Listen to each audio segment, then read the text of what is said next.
Disclaimer. According to the Surgeon General, women should not drink alcoholic beverages during pregnancy because of the risk of birth defects. Consumption of alcoholic beverages impairs your ability to drive a car or operate machinery and may cause health problems. So if you do decide to drink, please drink responsibly.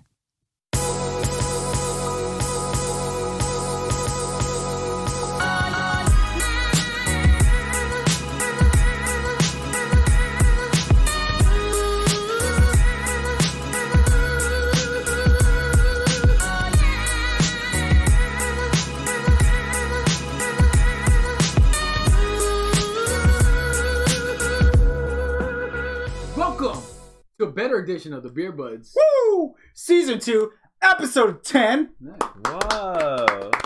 On the first try. Yeah. He knew what episode we were on. Who are you? Can you identify yourself? Yeah, I'm a bartender, Beer Budz Carlos.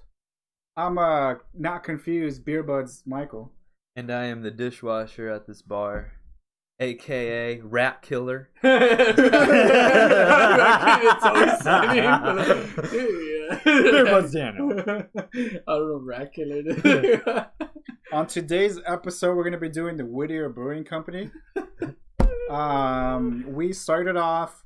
What was the first beer we had? The Smokin' Red Ale. Yeah, it was the smoking red ale. Smoking red ale, yeah. And it was it's what kind of percentage is it, Carlos? It was called the Smoking Redhead. Oh, the Smoking Redhead. It is a smoking red ale, though. It's a red ale, and it is a 6.5%. We do not know what smokin' means because we have no information. Yeah. Yeah. Well, I mean, we can look up what it smoking means. Like, We I'll look that up right now. We tried to look up information on these beers, but I guess since Whittier Brewing Company is like really starting to brew these beers and they're still trying to figure it out, there's not that much information online. Well, they're brand new too. They don't even have a web. Do they have a website? They have a website, but they don't have any information on it. So I think they're still trying to like perfect their recipes. So that's why there's no information. So we're hoping to hopefully be one of the first ones to give you information on the beers of Whittier Brewing Company, because I don't really see that much information on there. There is some information on Untapped, but I think we're better than Untapped, so you should just go by us. Untapped is a rating system that fucking nerds use. Connoisseurs. So before we start, this is Beer Budz Michael talking. I just want to apologize for the previous two episodes, episode 8 and episode 9. We were just call him pussy. Right? Yeah, just say it in the mic, Carlos. Yeah, pussy. So only Beer Budz Michael and Daniel apologize. Well, do you apologize? I didn't do anything. Actually, offensive. no, I don't apologize. I guess I apologize on behalf of myself. If I said, just represent yourself, dude. Don't represent me. Okay. And if I said anything racially insensitive or what might be considered something racially insensitive, I just want to apologize on behalf of episode 8 and episode 9.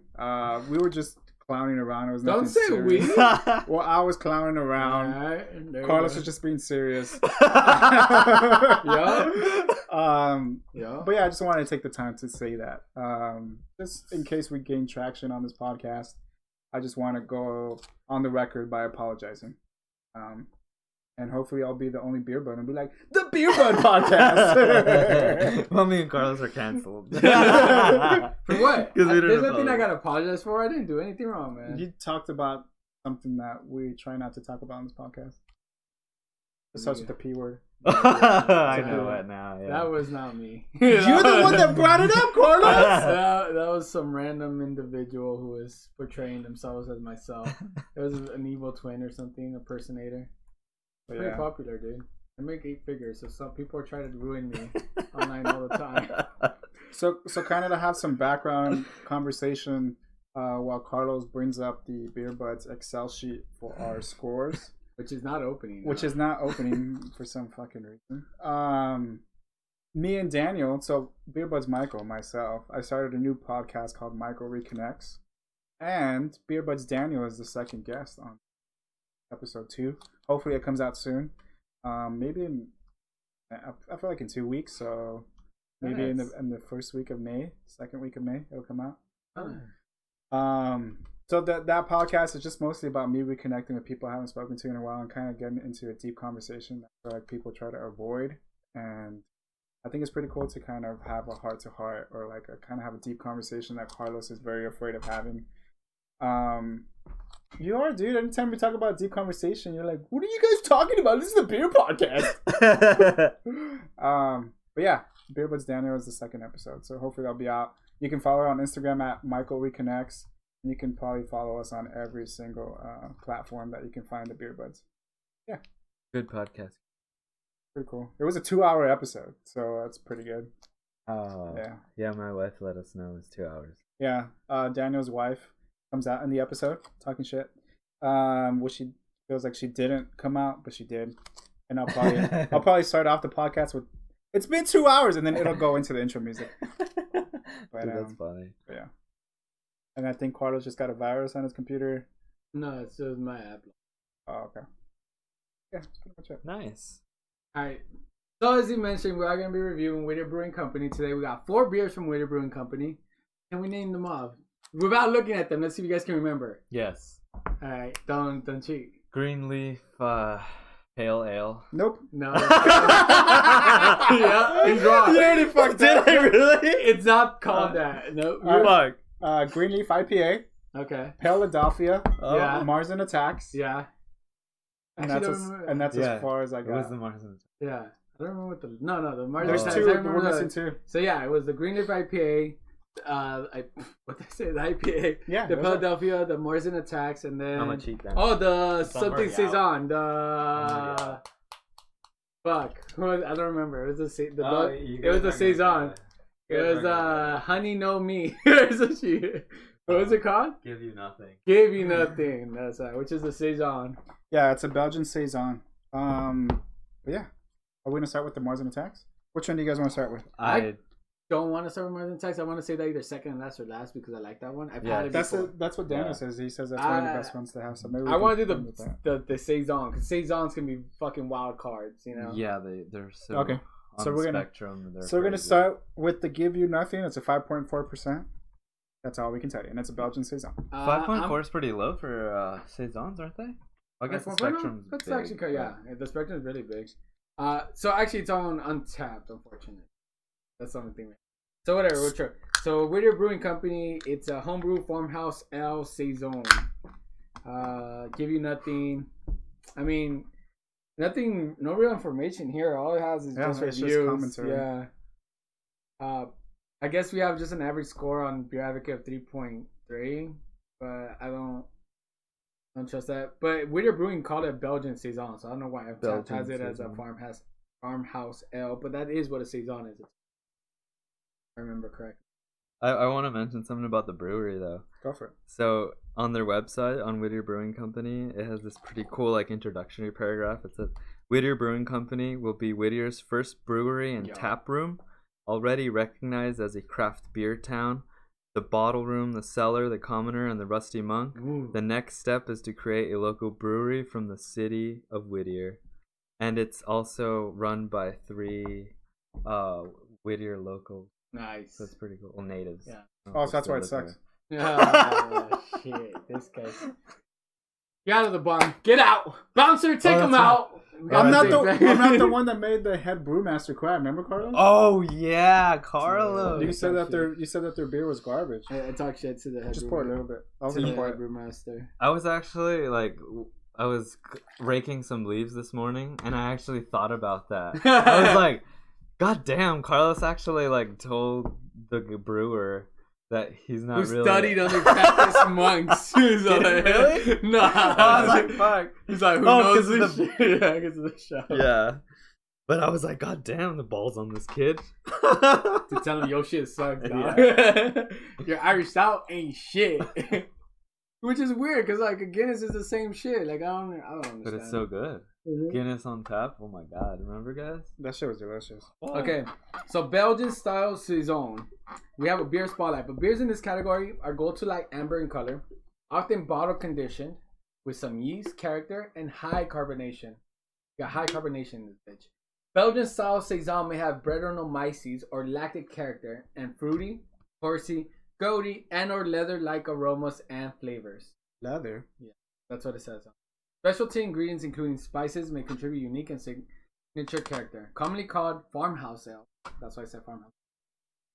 And originating summertime beers in Belgium, these are not just warm weather treats. U.S. craft brewers brew them year round and have taken to adding a variety of additional ingredients. That's what we do. So I have a little category thing here. So usually the IBU ranges from 20 to 38 IBU, which is the bitterness scale, and the alcohol usually ranges from 4.4 to 6.8. Glassware recommendation is a tulip. Wait, sorry, what was the range again? 4.4 to 6.8. Wow, that's huge. Yeah. I guess kind of IPAs too, like session IPAs, and then like double. Yeah, and then the food pairing. Yo. For the saisons tend to be seafood, mussels, brie, and lemon ginger sorbet. What? The lemon ginger sorbet. And in the serving temperature, ideally 45 to 55 degrees Fahrenheit. What's that? In a tulip. What's a sorbet? Sorbet is like an ice cream. It's a non-dairy ice cream. Not lemon ginger though. Some examples. Like lemon, yeah, but ginger, I don't think. Some examples of a saison is from Funkworks Saison, Red Barn by the Lost Abbey, the Trappist Brewery here in North America, by the way. North? Where'd you learn that? USA. Cool. Brew Brothers. But yeah, and that's it. That's all we got for the Belgian style saisons. Can I interject for a second? Yeah, go for it. I think it's funny that they put farmhouse ale. I kind of feel like, you know, when your friend lends you his paper so you can write it, but you don't want it to sound exactly the same. You're like, fuck, I don't want to put Belgian style saison. Like, oh, fuck it, farmhouse ale. I know what you mean. I actually know what you mean. What the fuck is a farmhouse ale? It's the saison. It's just another way of saying it. It's like cheating. Could it be that these are like ghetto beers? You know how like you make them in your farmhouse? Well, they're like, shit? I remember we read it. We talked about it before. They're like byproducts. They're like, they try to make, let's say a brewery or a brewmeister, whatever. What's a brewmaster? Brewmaster. Oh, like Game of Thrones, the mice. Yeah. they try to make, let's say they're trying to go for a blonde ale. I think we did talk shit already. Yeah, but they fuck up during the process. Or not that fucked up. It didn't go the way they actually wanted. It didn't actually become a blonde ale, so they categorize it as a saison. Fuck it, let's call it a saison. Exactly. It's like the mutt. Yeah, exactly. It's like the mixture. You're like, shit, it didn't come out that way. Is this good though still? Yeah, let's call it a saison. Because it's still that coloration, right? Yeah. You see, like, it's I guess still in the ABV. Fits into that big category. Mm-hmm. And it's funny because the saison sounds so fancy. It does. Saison. That's why, but I actually like saisons. I like the mutts. I think they taste good most of the times. Or they're refreshing. They are refreshing for sure most of the time. Sometimes it could be a miss, though. That's 100%. The thing. Like, ugh, what is this? The sour? Not really. It's bad. Yo, man, with this laptop out right now, I feel like balling, you know? Why? It's like... This laptop's from 1990. That's hilarious. Why? But I mean, because of the research. The research compartment part about it, you know? So you could do all the Googling. Yeah, dude. I could probably find my research faster if I go to encyclopedia than this laptop, dude. That's how old it is. This motherfucker's gonna get it one day. Alright, so we got it. We have a review score saved from before. I just copy. You know what's one thing I was thinking about to do for this podcast? To get the actual different glasses. Well, like the tulips. Yeah, we had to. And, yeah. I don't know what happened to mine. Like it got messed up, man. I don't know. We should have like a Beer Budz box where we have all the stuff for beer. Yes, right? Yeah, good. they have different cool. glasses with different kinds of beers. Just ready to go. Today's what, the 18th? I don't know. Today is the 19th. Oh, it's covering it. 19th. The 19th, dude. Okay. So all these are Whittier Brewing, right? Yes. And then I just you guys can continue talking. Yeah. Oh yeah, I was gonna say I like when you have a watch on and you're like, oh, what's the time? I don't have my phone. I can use my watch. Or like the date right now. That's like, what it's intended for. Yeah. I know. That's why I'm laughing about it. Like the one thing. Oh, this time I can actually get to use my watch. So this is the Give You Nothing, which we're doing first, right? I'm just writing them all down. You guys can continue talking though. Like if you know Nothing, it was the Marzen attacks. Marzen attack. Mm-hmm. I got that. And then it was something Greenleaf IPA. Greenleaf after IPA. the street, right? Yup. When you're in Whittier, you gotta name it after famous. And the last one is the Paledelphia. Because of the street. Paledelphia, or is it Paledelphia? No, it's Paledelphia. Because of the street too. Yup. Yo. Did you guys know that Nixon went? Did he go to Whittier High School? No. But he was born Whittier. Oh, I thought you had to feed it. I was like, we all went to high school together. No. I don't know where Nixon. Right. High school, no, whatever. But he's from Whittier. Oh yeah. The only reason I found that out is because of Carlos. Yeah. Can I say something about your editing, Carlos? What's up? You don't fucking edit, dude.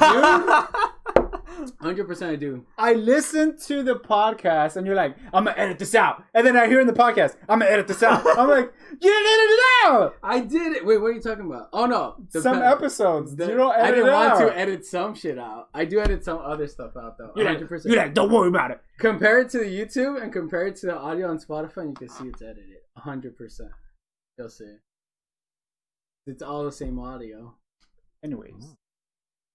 Very nice. It is the same audio, but you don't fucking edit the audio. I do. You can hear I'm gonna edit this out. Which part? When we were in Europe. And then I think At the Golem? And I think also at the Golem I took out a lot of shit. I don't know which part you're talking about though. That's what I'm saying. I don't know. I took out a lot of stuff from Golem. There's a ports where I took out like a whole 5 minutes. Girls? Yeah. Oh wow. So what's your editing process like? Do you listen to all of it and then clip? Well, while I'm doing something else, I listen to it and then I hear something really shitty or bad. So he doesn't fully pay attention. Yeah. So there might be something I missed, but no, I do edit it. Because if not, it would sound super, super bad. So if you listen to Michael Reconnect's podcast, I actually edit my episodes. No, but yeah, it is edited 100%. We also talked about Carlos on the episode too. Oh, nice. Yeah. Just straight up, we could call you. All right, I got all my shit listed up now though. So whenever you guys want to give taste scores, we're ready to go. Ready. I'm not a fan of the smell, but it has a good taste. It has a good feel. The smell is alright. I like it. Oh, you know what it reminds me of? The Lambic Brewery, like how it just smelled. Not the beer, but the brewery. I'm gonna give it a smell score of an 8. I like the smell. Didn't I wear that shirt today? Yes, you did. For the podcast. I noticed it. Yeah, I was like, oh shit. And then for the taste, it's a little pale-ish, bitter. I like the taste. The taste for me is like a 7. It's a little bitter, very light bitter. I agree with a 7 for the taste. I don't really feel the bitterness. I give it a 6.5. You know, it's in the tongue. It's very I feel light. like it's so clean. It's very, very light. There's a little bitterness. I can kind of see the lightness of it. So it's like it's a little tingly. Because that bitterness from the previous one hit me hard. I was like, God damn, this is bitter. I like the feel and I like the smell. I'm gonna give those two an 8. Fucking card. Wait, so what's your score? For me, the feel's an 8. The smell is like a 6. The smell's a 6. Okay. What about you? And what do you think about the taste? I gave it 7. 7, yeah. Okay. Because me and Daniel both said 7. And then what about you, Phil? My feel, what was smell? I give it a 7. 7. Yeah. Smell. Oh, smell. I can't really. I like it because it reminds me of a nostalgic period. So I think it's a good smell. It's almost orange. Yeah, I give it an 8 for the smell because it reminds me of when we were in the Lambic. What's it called again? The brewery? Cantillon. Yeah. I know my shit, man. Dude, I love that shirt. I know my. I've already worn it like 3 times. I should have gotten a shirt. You should have gotten like a blue one. The green one was nice. You haven't gotten anything. I didn't get anything. You know what we should do? You know what we should have done? When we went to Cantillon, we should have asked the girl, where is the best place to get Belgian food? Dude, that would have been great. But she would have... Yeah, but you guys don't think. Honestly, I was like... You were asking her dumbass questions like, how many times a day do you practice this? Yeah. That shit was funny. That was great. That was great. Yeah, that's genius, and obviously us it not is asking. Genius. Look, the lady did a really good job. She was not a lady. She was our age. She was younger than us. She might have been younger. You don't call women ladies? You guys not older. I forgot. You had to apologize in the beginning of this episode because you're not. No. Now I don't have to explain it to myself. If you listen to the podcast, you know I respect women. I'm just fucking you, dude. My wife belongs in the kitchen. Woo! How long has it been? Cancelled. Beer Budz canceled. Anyway, oh fuck, dude, I'm getting warm, man. It is getting warm. I got like a fucking skirt going on too, so it's adding like another. They don't know. Yeah. They're like, why is the fucking counter on Carlos like that? Real quick, so I'm gonna ruin the illusion, but check it out. Oh no! Don't show your dick. Put it away, Carlos. We're not in Europe anymore. Right. If you want to know what happened, just check out the YouTube video. Yeah, it's just YouTube, right? Oh no, I upload on. Can I even upload? I don't think you can upload it on Twitch. Yeah, because Twitch is only is live streaming. streaming. Yeah, and then it saves it. Oh yeah. So check it out on YouTube, whatever. But I actually like sipping on this beer a lot. I do too. I enjoy it. I think it's gonna be very chuggable. Yeah. I think it's gonna get like an 8 for chuggability. Which reminds me, we might as well do the chuggability now. We're about to do the chuggability. And so it begins. No, this is the first beer. We're not gonna get into that stuff yet. It's the second one. Oh yeah. Looks like Daniel will be apologizing in the next episode. Oh, I want to notify you guys, by the way. Did you guys want more? I think Carlos should get more because he's gotten the least amount. It's hard to tell because his glass is a different shape. Yeah. A side note, Beer Budz Carlos, me.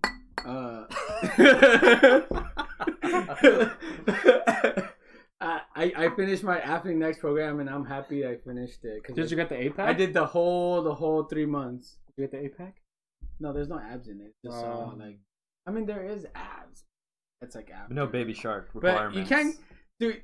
You can never get abs if you drink beer constantly. But Daniel has abs. Do you? That's true. Well, I don't know. I feel like my nutrition isn't that bad. It's 6 I've been all salads. I also feel like I just have a slow metabolism too, though. Honestly, I don't drink a lot of beer. Like I drank 1 bottle yesterday, none this week. 1 bottle, or 1 growler. 1 bottle. No, you big. But yeah, like I drink a lot. I don't know. I just don't think I have a good metabolism. I think it's worse than most people, and then people realize it. Because I work out 5 days a week with that program for the last 3 months. I've been doing that. Oh wow! I just think you're being a little bitch, and you got to do cardio and fast. I do cardio. I run every day. Yeah, a mile every after day. my workouts. Every day? Yeah. 7 days a week? No, not 7 days a week. See, that's 5 days a week. That's where you're missing, bro. Dude, but most people... You can't run every day. Yeah, most people do 5 David days. Goggins does a marathon every day. Yeah, but I'm not a marathon. But most people do 5 days a week would probably get good. 5 days a week? Yeah. That's some bitch shit. Like, look at Phil. Phil does 30-minute workouts. Yeah, but Phil does not have his 6-pack anymore. No, but he's still pretty skinny, though. You mean Bill? Bill, yeah, Bill. Yeah, Bill. Bill Wilkins. Like, he's skinnier than me. Bill up bling? But he has lower fat percentage, too. I think that's just... That's what I'm saying. I have, higher... Different but body I think it's type. That's why I need to bulk up more. Nah, but you can't just... That's not a cop-out. I think that's bullshit. Like... No, I'm not copying out. I need to bulk up more. Yeah, you gotta bulk. Well, I don't know what you gotta do, but if you want abs, you gotta work hard for those bad boys. Oh no, yeah, I don't. You know what Carlos needs? He needs Jesus. I actually don't care about abs that much. I just care about staying fit. That's my important thing. Yeah, and I don't. Carlos just doesn't want his thighs to touch. Yeah, that too. I also care about my thigh gap. Because that's when I know I'm getting fat. That's when I know. That's when you know you. At least for me, he wants a Miley Cyrus body. Dude, my thighs are touching. That's that means sexy. I'm getting chunky, dude. That's my indicator in my brain. Oh, gotta work out more. But what about I like big girls too. Like even if their thighs are. Oh yeah, that's girls, dude. We're talking about men, man. Oh, I don't know. Are you a man? I guess. You want a guy? You're wearing a dress, dude. Do you want a guy with his thighs touching each other? You know what's sexy? Oh, I guess, but for girls, like when they have big thighs, but they still have abs, and it's like, whoa, girl, that's fucking cool, because they're bigger women, but they work out really hard. Those are hard to find. Yeah. Was... Only on Instagram. Yeah. But even then, no. Street Fighter. But dude, the Instagram ones, a lot of times, like, it looks like that way, but then they contort their bodies. I just figured out, are we going to be canceled because of this shit too? Because No. we're objectifying women and like... I'm talking about Street Fighter. I'm talking about photoshopping and contorting bodies women's. I'm talking about sexy contorting women. bodies women's? Yeah. Like that, to make them look like more curvaceous than they actually are. Ah. And skinnier than they actually are. Because you know when you do this one, you look a lot skinnier because of the way it does. That's a classic. Yeah. The old Paris Hilton. Or the Kim Kardashian, where she's like, and then with the beer bottle. Yeah. It's not a beer bottle. It's champagne, dude. Bitch, it's a beer bottle to us. Alright, let's do the checkability. You should Photoshop it with the Beer Budz bottle. Yeah. Oh, yeah. I wonder what happened. Okay, so if you guys don't know, Who? I had forgotten about the person. She was in the hospital last time I talked to her. Oh, shit. I know what you're talking about. Our artist? Yeah, I'd forgotten about it. Dude, I love that picture of us. I need to ask her. I like the one of Carlos the most. Yeah. Asian Carlos? Like a Asian monk. Carlos. Carlos looks like a monk. So we had commissioned someone to draw some artwork of the Beer Budz, like t-shirt design. But she then was in the hospital, like when I left to. When we left to Europe. Yeah. I haven't gotten in contact. And by that time, the coronavirus was already going on. Dude. Didn't you harass her when we were in Belgium? You were like, bitch, where's our fucking... Yeah. And then she's like, sorry, I'm in the hospital. I'm like... No, I just asked her, like, what's going on? And then she offered a refund, too. Yeah. I feel like we gotta pay her. Did you pay her? And then... No, because she hasn't completed it yet. And then, right now, though, I don't know what happened. Like, you gotta ask her. Yeah, I gotta message her. She's probably watching. I'd forgotten about her because I told her, just messaged me when you're like good, but I also could be they could have been lying, but point is, like, I don't think she would because she offered a full refund. Yeah, nobody does that. That's true. Because you can she gets jobs, I'm sure, like, and we can comment bad shit on her, and she'll fuck up her credentials. So, or you can have the definitely need to check up on her. The overall corporation get involved. Oh fuck! Definitely need to check up on her. Because why was that person in the hospital? I didn't ask because it wasn't my place. Oh. Well, let's do checkability. I'm going to actually mention something because this is weird. I finally... Alright, I'll mention it after we do. What do you want to do right now? Just say it now. You're going to forget. Alright. No, I won't forget. Trust me, because this is kind of big. What do you want to do right now? Are you talking checkability? Are you talking about your muscles? Are we about... No, not that. Thanks, though. Are we about to do... checkability? Yeah, checkability. Okay. I know what it's He wants Carlos to say. We're going to do the checkability test. What else did I say? We got a clink. Oh, yeah. We're going to do the clink. Get your glasses ready. Start playing the music. Get your... which one is this one? Well, this is a Saison. So, so get your Give You to Nothing from the Whittier Brewing Company. Located off the 605. Take Whittier Boulevard towards Halley Avenue and then make a left on Halley, then make a right on Greenleaf and you'll see it. Or you can just Google Whittier Brewing Company on Google Maps. This is 1995. Put away your Thomas guides, point people. Is, it's off the 605 on Whittier Boulevard. Just if you use a compass, you can do the clink before you check, Carlos? Oh yeah. Clink. Play the music though. Wait, play the music first and then we clink. Don't mute yet. Yeah. No, don't mute yet. All right. Not playing. Wait, what's going on, you guys? Our music isn't playing. Oh, soft. Never mind. Oh, okay. All right, now we do the clink. Just clink it without then. All right.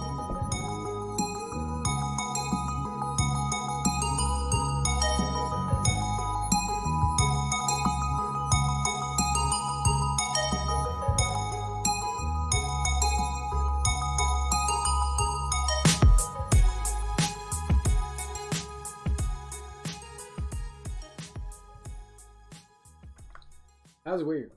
What do you guys think?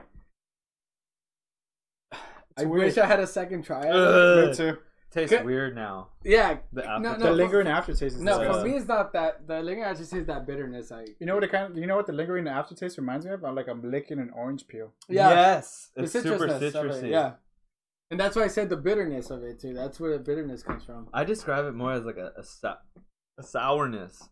And I don't really like it as much. A what? I think sourness. Kind of like if I'm drinking an aftertaste of a sour beer. You're not saying it right then. It's sour.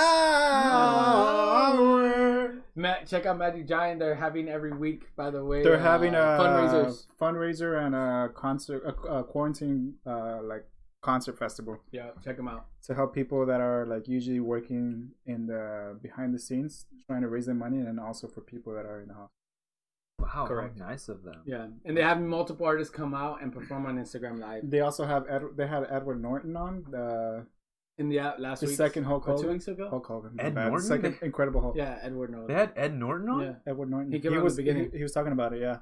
And Whoa, then they had today crazy. they had Woody Harrelson's musical debut. Oh, shit. They had the Lumineers, and then they also had Magic Giant. Jason Mraz. Magic Giant did this? Magic Giant, yeah. Yeah. I'm surprised how big. Austin they are. Bisno. Yeah. No offense. Oh, Austin Bisno. He like orchestrated the whole thing, and they played like 4th or 3rd, and then they had the Lumineers. The previous week they had like Fits and Tet. No, not Fits and Tet. Walk the Moon. I forgot what. There's a bunch of other ones. They had Nako. I love Nako. He's really good. Is he an Asian? Is he a Japanese guy? No, he's Native American. Nako and Medicine for the People. Because Austin Bismo, I know that guy's like he has a lot of ties with like the music industry. Yeah. But I didn't know he was like, how did he get hooked up with Edward Norton? No, that I don't know. I think he just came on. I mean, he might just be a fan as well, though. Yeah. Ed Norton? That guy has class. I didn't hear what they talked about though. So one of my favorite bands, Dawes. Huh? One of their biggest fans is McLovin. No way. So you can always see McLovin at all the concerts. I ran into him twice. Dude, I saw McLovin live with his because he has a band. What? Back then. Boney really was into them. Yeah. So we saw them in Silver Lake. Fuck, I forgot that. Mm. Yeah, they had they did have a band. Wait a minute, are you talking about real McLovin or Bosco McLovin? Real McLovin. Real McLovin. Okay, gotcha. Yeah. What? No, this is real McLovin. I was like, Bosco McLovin was just a white guy that looked like McLovin. So today they actually had, so it's like Magic Giant, Austin Bisno, he was the one performing, Glenn Hansard, Meg Myers, Max, Shahid, Ash, Scary Poe Party, Edward Norton, David Blaine, the Lumineers, David Blaine, Woody Harrelson, Jason Mraz, and the Every Corporation. The previous week they had actually that doesn't really matter. Oh, Edward Sharper and the Magnetic Zeros. That's right. Oh, are they still alive? Yeah. I thought they started a cult or something. The Head and the Heart last week too. That was awesome. And then Vincent from Walk the Moon. So the singer from Walk the Moon and the singer from Head and the Heart. Nice. That's cool. That's fucking cool. Anyways, going back to chuggability.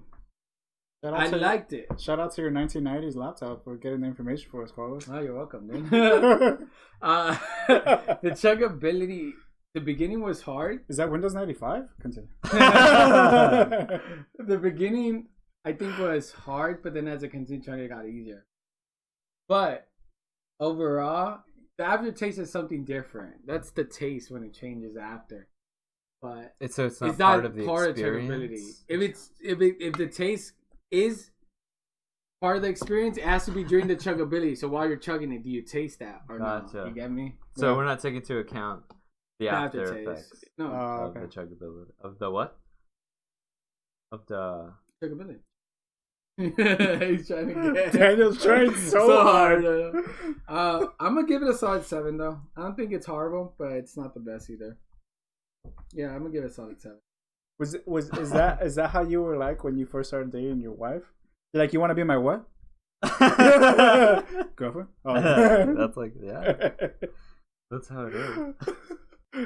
So what was the big thing that you're gonna say, Carlos? Oh well, let's finish the chuggability. Oh, okay. The what? I'm just kidding. That joke. It might happen towards the end. Yeah, I think so. One more beer. One more. PC Beer Budz Michael. Do you know? Do you know the way? Did your wife hear it when I called you yesterday? Yeah, she was listening. That was funny. I was like, I wonder if your wife's listening. Because it was in the car. Yeah. So what you guys got? Oh, chuggability. I'll give it like a 7.5. 7.5? I'll give it a 7. Because I feel like an 8 is kind of too high for me. Yeah, because if we're not taking After Effects, it wasn't bad. It wasn't. I mean, just the aftertaste kind of hit me hard. But the one thing too is like I'm starting to notice like you said 7. Yeah. the aftertaste is starting to go away. It's not like a super lingering. It is lingering, but it's not like super lingering. Intense. It's not an intense, yeah. Like when we had the like a double IPA aftertaste takes forever to get out of your mouth. It just stays there. Yeah, this isn't bad. Like it creates a home. Would you guys get this beer again if you saw it on tap? No. I don't think I would either. I would get that red ale that we had though. That was good. That was good. That was like a nice sit down beer. Yeah. Maybe have like a bear ribs or something. Dude, you know what? I want to like that beer, but I can't anymore because after having the Smithwicks on tap, like I'm like that's my gold standard now, man. So I'm kind of like, I don't know, man. I guess that's a different type of beer though. That's supposed to be more intense, huh? Yeah, probably. I just need to get that out of my system. I need more. I don't get why it doesn't average it out. I don't know how to do it. Anyways. The sum? Oh, the average. Yeah. I don't know how to do it. Like, I put the function average and shit. Text David. But it says returns average. I don't care. But it has it here on this side, but I want to do the average like for each person here. Oh, but it has it over there. Okay, that's fine. I'll just ask her to do it later. Anyways, so let's technically you should have done that last week because we've been having this issue. Well, I thought supposedly she said it was like it should have been working. Carla, she isn't your secretary. But it might just be that I don't know. It might just be Carlos is down. Anyways, what did you think of the checkability, Carlos? What do you think of it? Anyways, we can move on to the next one. So while we're moving on to the next one, what is going to be the next one? Well, who chose the first one? I kind of don't want to do an IPA next, though. I want to do like the one before the last one. Yeah. The last one. Or it could be the last one. Yeah, Greenleaf IPA and the Paledelphia. So the Paledelphia then. Because it is Paledelphia, it's not Paledelphia. Oh yeah, it's Paledelphia. Wait, I thought we had 3 left, Carlos. Yeah, we do. Yeah, but the last one is gonna be Marzen, right? Well, second or last one, either one. Okay. We should do Paledelphia now. So and then we do the IPA. Yeah. So Paledelphia. Right. So Paledelphia's next. What information we got for the Paledelphia? It's a pale ale. It's a 5.2%. It's a pale ale. It's made by the Whittier Brewing Company. The what? The Whittier Brewing Company. Whittier Brewing Company. No, I also mumbled it there too. I know. Where is the Whittier Brewing Company located? In Whittier. If you take the 605, you get off on Greenleaf. You go down Whittier Boulevard. Wait, do you get off on Whittier or Beverly? Just Google it. Why are we talking? I don't know. I would get off on Whittier. What did I tell you? We had this conversation on my podcast. We have such bullshit conversations with people. No, but no. How'd you get here? How much traffic is there? I would. No, I'm being honest. Carlos thrives in these conversations. I would take Whittier. Because he's not a real man. I would take Whittier. He doesn't want to have a heart to heart. Because look, think about it. You go on Beverly, you have to go that little long ass road that goes like around kind of to Turnbull. You know what I'm talking about? Then Pickering. The thing you just turn right. Why am I continuing this conversation? Because Carlos thrives on these conversations. All right, so we're looking up this shit right now on Untappd. Let's see if Untappd's got anything about the Paledelphia. They don't. So it's a homebrew pale ale American. Homebrew. It's a homebrew pale ale American. So it's an American. So it's an American pale ale. You said that before. And it has a 3 stars from Untappd. Not great. Some people like it actually. It just really depends. But I don't like Untappd. Is it 3 stars on Untappd? Dang. 3.34. This is something else. What else we got? Yeah, but Beer Budz Carlos. I guess we could just look up what the fuck it is. So let's look up what an American Pale Ale is, and we'll explain. Well, we'll not look up. We know what an American Pale is. Without looking it up, I could tell you what an American Pale Ale is. Oh my god, did you guys just drop shit? Hell, just a little bit. I've been dropping. There's a towel right there. Get that towel. Yeah, you good. Oh, you haven't served yourself.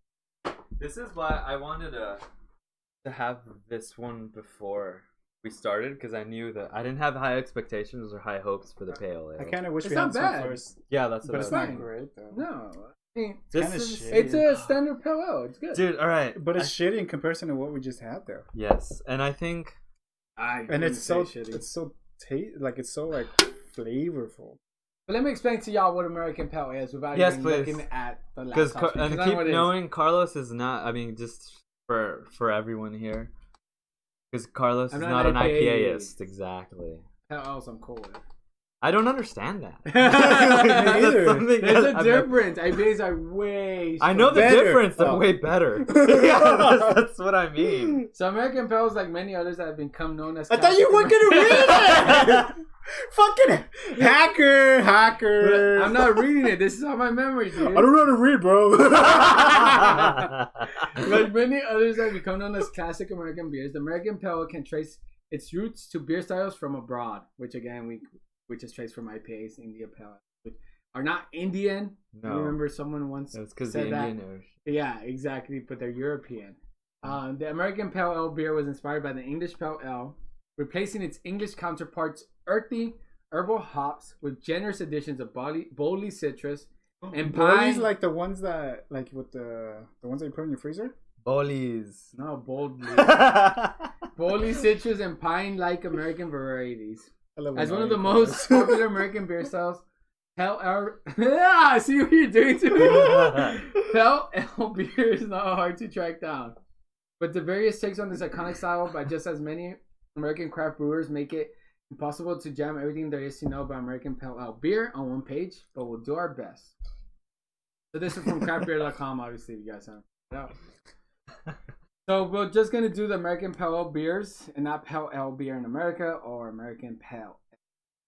Okay? So American Pale Ale beers are characterized by floral, fruity, citrus-like piney, this is mostly a piney. It is super piney. It is, yeah. Piney, resinous American hops. American Pale Ale is a medium-bodied beer with load of meat on caramel and carries with it a toasted maltiness.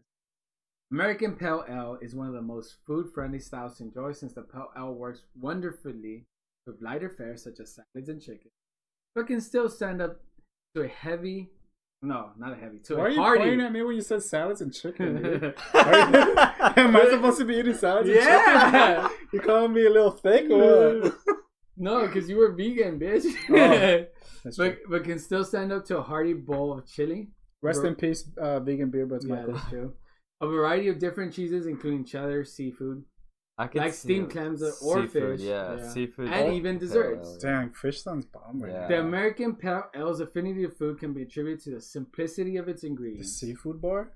Which include toasty, pale malt, a clean fermenting ale beer yeast, and the counterbalance of American hops to help tease out the flavor or cleanse the palate, preparing you for another bite. Dude, it's not a secure website. And that's it. All we got. Oh, I guess the last thing is... I don't think Windows 99 can handle this. IBUs tends to be from 30 to 50. The ABV for Pale Ales is actually low. It's 4.4 to 5.4% generally. And best enjoyed in the tulip gas. 45 to 55 degrees Fahrenheit. We should invest in some glasses, huh? Yeah, we should. We should. And by we, I mean Carlos. Yes, definitely. I mean, I'm going to get 9 figures, Carlos. Are you going to talk about what you said you were going to talk about? About it? Now that we're done with that and the introduction. Dude, you're over here making me wait and see. So, this guy I work with... Alu. This podcast is over. So there was this one guy who owed me like $600 and he had money troubles before that. So there was actually, technically speaking, he owed me $1,000. But damn, I forgave him $500 because he had some money issues with some other guy who didn't pay him. Oh, it's because you make 9 figures. No, but but that guy owed him like $40,000 from like a job he was the contractor for and he never got paid for it. I don't know what happened. But he told me about it. One is he had financial trouble, so then after that I just still did jobs for other shit. I guess every so often just like move the house, yeah. And then no, but I did 2 more jobs after that. So he owed me only like $500, $600 after that. And then? But just like on Thursday, and then is that Thursday? Was it Thursday? And then? I think it was Thursday. It was Thursday or Friday. I went to work and then I went to go meet this guy named who was Well, I knew they were friends. I didn't know how. We're not friends, acquaintances. But I didn't know they knew each other from high school. So they knew each other since high school. The guy and yeah. So the guy I'm talking about originally was. He was a client of mine, and then the one I went to go do a job for on Thursday was called. Yeah, and then he's an Asian dude, and I went to Monterey Park to do the inspection. Oh, and then, keep in mind you gotta pay Monterey. Oh, do I? Yeah, I haven't told him like. It doesn't matter right now because they're closed, but. I didn't charge them because I wasn't sure if I was able to do it because I need to call the city because they were closed at the time. They're fucking bitches there down there. They didn't want to give me my license for me to pay. That's different. Sorry, my bad. Yeah, well, no. Tell me about it because I have to later.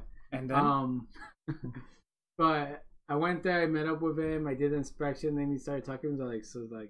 Yeah, like I know like since like high school. They known each other. Oh shit, okay, cool. Like I don't know if you know, but like he like passed away like 3 weeks ago. I'm like, oh shit, that's why he hasn't been returning my calls. I was like, oh fuck. And then wait, from what? So this is no. So this is the worst. No, because he's not that old. This is the worst part about it. So I'm like, oh shit, dude. I was like, oh, that makes sense. Like I was wondering why he wasn't like returning my calls or even answering my message. Yeah. Because I was just reminding him that he owed me money. Yeah. But then he was like, oh no, like I guess he had like family trouble. But I know he had. But he was telling me like, I don't know if you know if he had like money troubles. No, I knew he had financial trouble from like before. Yeah. But then he tells me, he committed suicide. I'm like, fuck. That's the first person I ever know to have like committed suicide. That's where I find like someone's death like. Yeah. Like, cause you can die normally, like accident. It's so sad, but it's just like that's unforeseen. But like a suicide is like that person needed help. Psychological. Yeah. Oh, that shit. Also could have been like I was thinking like maybe he killed himself because he like health insurance or life insurance. Financial stress. Life insurance maybe gives them money to pay off whatever. Wait, to his family or his wife. Do they pay out if I mean? you commit suicide? No, but like the life. No, right? Oh, they don't. No, I didn't know that. No, of course because not, like bro. if you have like $1 million, they'll just commit suicide. Or frame it like suicide. Or they can, So what? I don't want to sound insensitive. No, go for it. Rest in peace. What was the point of the story? No, so the point of it was like I was just saying that was like the first person I've known to have committed suicide, and that was it. I just thought that was like fucking weird. Like I went to. Why would you bring that up on a beer podcast? I got it. I wanted to. I want to comment. That's so heavy. But I think this is Carlos's way like that's of opening up because he felt emotion. He wants to talk about them. Okay. Yeah. Well, no, I felt emotions. I don't want to talk about them. I told you. Now he's receding back. He's receding back into the Carlos shell. He's gonna want to fight soon. Because I don't need to talk about it. Because like it's just like I explained. I know my emotions. Just like to me, suicide is like that is the most saddening death in my opinion. Because that's when someone is emotionally damaged or they just feel like they have no help and that's their only way. That's it. Yeah. Just like Robin Williams. Yeah. Or Anthony Bourdain. It sucks because like... Or the one YouTuber that does like the talking cat videos. He committed suicide too. Yeah. Like and it just sucks because like you're like, fuck, maybe like... I mean, I know I couldn't have done anything because he doesn't know me. We're just like job. Acquaintances, right? Yeah. Work relationship. The point is like maybe like I shouldn't have sent that message. You stole me money. You get what I'm saying? No, but I know that doesn't matter because it wasn't that much. It was more like I don't know what other troubles he had, but point is like I just think that sucks when someone commits suicide. Yeah, big time. That's the only thing. I think that's the worst death personally because that death is one that's comes from a place where a person feels they have no other way, no other option. Yeah, it's kind of it's a tough one. I can't, like, I don't know, I can't really, it's hard to imagine the pain they go through, too. Yeah. Because you're kind of trapped, you know? I feel like, I've always tried to, feel, like, what are they feeling that they're going to take their entire life? Because I have a lot of anxiety about death. And for me, like, that's the opposite. Like, I'm afraid of being in an accident, I'm afraid of dying, and how can these people be more afraid to be alive? So it's like a first sort of thing. And I think it's they say it's a chemical imbalance, so you can't really, it's like something you can't run away from. You know, that's fucking terrifying. Yeah, I mean, one thing I was reading is just like people with depression, like so overwhelming, like they feel like they have no other option. There's no way they can escape it. And like a lot of people that are surround those people. They're like, oh, I wish if I wouldn't have done this or if I wouldn't have done that. Like in the end, the result would have been the same because if that person doesn't want to seek help themselves, chances are the end result would have been the same. Yeah. There's only so much a person can do. There's so much you can say. Like, sucks, you know? Yeah. No, 100%. But yeah, that's all I was mentioning. I don't mean to down the podcast. Sorry. That was just it. I just thought it was something interesting that happened in my weekend. That was it. Thank you for being vulnerable, thanks for, Carlos. Vulnerable? Nothing wrong with being vulnerable. Not vulnerable. That's just sharing. Thanking you for it. Yeah, there's no judgment here. There's no judgment here, Carlos. This is a non-judgment circle. Wait, I feel like you guys think I don't open my emotions or some shit. I just don't. I don't have a need to because you have none. No, because I lay them out. No, because he's dead inside. No, because if I need to actually like say something, I'll say it. But I lay them like. I feel like you do and you don't. I was like, nah. I'm pretty. There's been times where you say stuff and I'm like, I feel like I can go a little deeper than that. Oh yeah, but going deeper than that, it's a long road. Yeah, of course, there's a point. For me, there isn't. It's like the philosophical theories, or like even the theories of life. So the point of it's a time waster in my, just because there's no answer at the end of the road. Mm-hmm. There doesn't have to be. I know there doesn't have to be, and there never will be. But to me, I want an answer, and there's no answer. You get what I'm saying? But it feels good to express those thoughts regardless. Yeah, but I guess I express it to myself. You get what I'm saying? It's an infinite loop. Yeah, exactly. Yeah. That's my point. Like, I could express it, and I'll express it to someone else, and they'll just keep repeating it. So it's an infinite loop, and no one's gonna give me an answer to it. So it's not like. But it's good to have those thoughts heard regardless. Though. Oh no, it's good to have the thoughts, but I have them to myself when I talk. So that's a help. But that's just a theory. A game theory. No. Thanks for watching. Oh, Beer Budz theory. Fuck game theory, dude. You don't like game theory? I like game theory. I don't watch this shit that much with that call. Alright, but yeah, that was it. But that's just a theory. A beer theory. A life theory. Suicidal theory. Quiet now in this podcast. I've never heard it so quiet. Yeah. Alright, back to the episode. We're back to drinking beers. We're on the Paledelphia. Unless you guys want to add something, because it's fine. This is the Beer Budz. We're buds here. We're talking about shit. Paledelphia. Philadelphia. I kind of want to cry right now. I still think, personally, I know you guys hate this beer, but I just think it's a standard. All right, now I want to talk about... If that sounds simple, I think it's a standard. But go for it. I want to talk about Anthony Bourdain now. There we go. I just feel like he committed suicide. And he did. That was a big part. Like, even though he was just like on TV and stuff, I feel like, damn, when he was gone, I couldn't believe it, man. It was kind of like, because I've never had someone commit suicide that I've known, and I guess that's the closest person that I've kind of, because dude, he was there when I couldn't sleep. I had like anxiety, and I would put on Travel Channel, and there'll be Anthony Bourdain like doing like this monologue, right? And it was this beautiful thing that he would do. It's like this beautiful person making this beautiful art that is his TV show monologue, and then like all of a sudden, like he fucking takes his life. It's a big thing, right? So kind of like, I get it, man. Like, it's fucking sucks. But it's weird, yeah. What's crazy too is like you never know what someone is going through. Oh yeah, because some people hide their shit. I mean, a lot of people do. Sometimes the people that bring the most joy are the most. That's deep, man.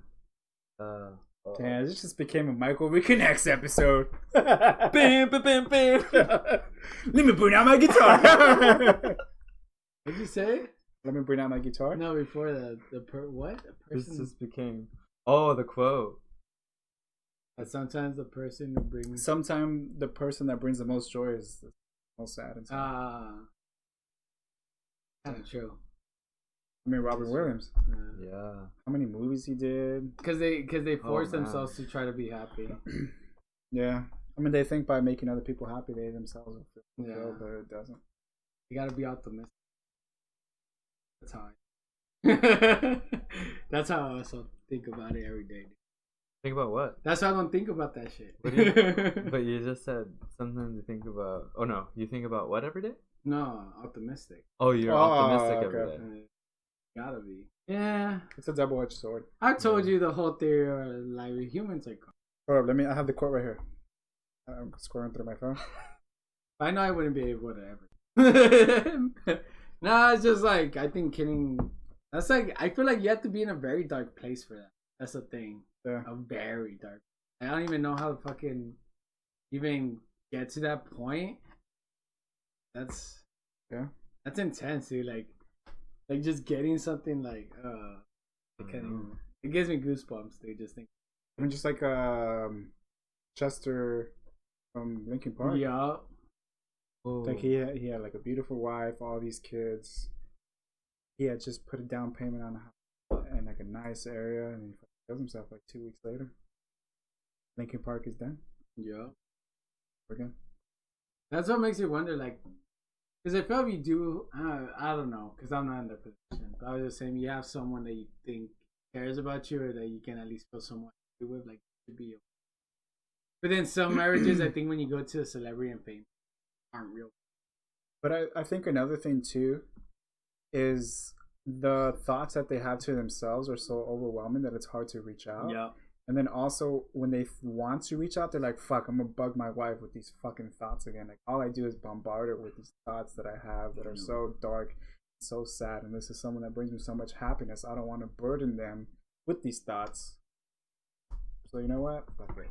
Yeah. But then they kill themselves and make the wife even way worse. But they don't know. But that's my thing. There's no way they don't know. I mean, unless they're fucking dumb, there's no way they don't. They know if they die.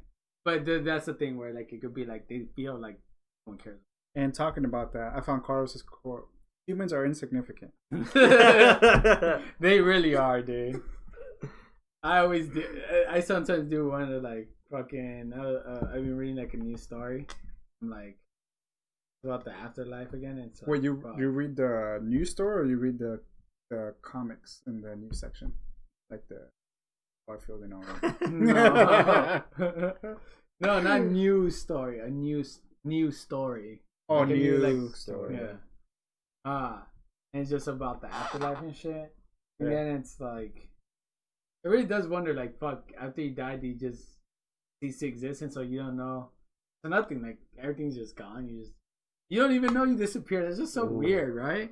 You know, it always is. But I don't like thinking about it. You know what's the one thing I think about? Like, you are your own video game. Yeah, exactly. So like, when I die, hate the restart everything else is gone. Yeah. Like all this is just a figment of our imagination. There's a lot of things.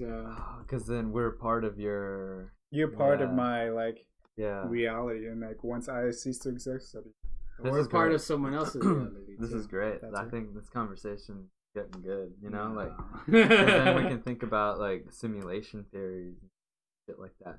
And then I heard this good quote too from where was it? Was that racist guy, Mark Carlos? Twain. Oh. Yeah.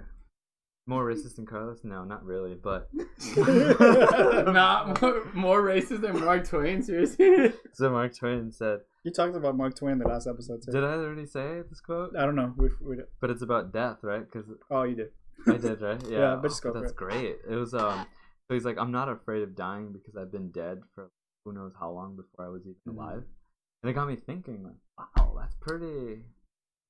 Right? We were kind of like non-existent before. Yeah. So I never thought of it that this way. quote is the quote that Daniel mentioned in season 2, episode 9. Oh, it was episode 8.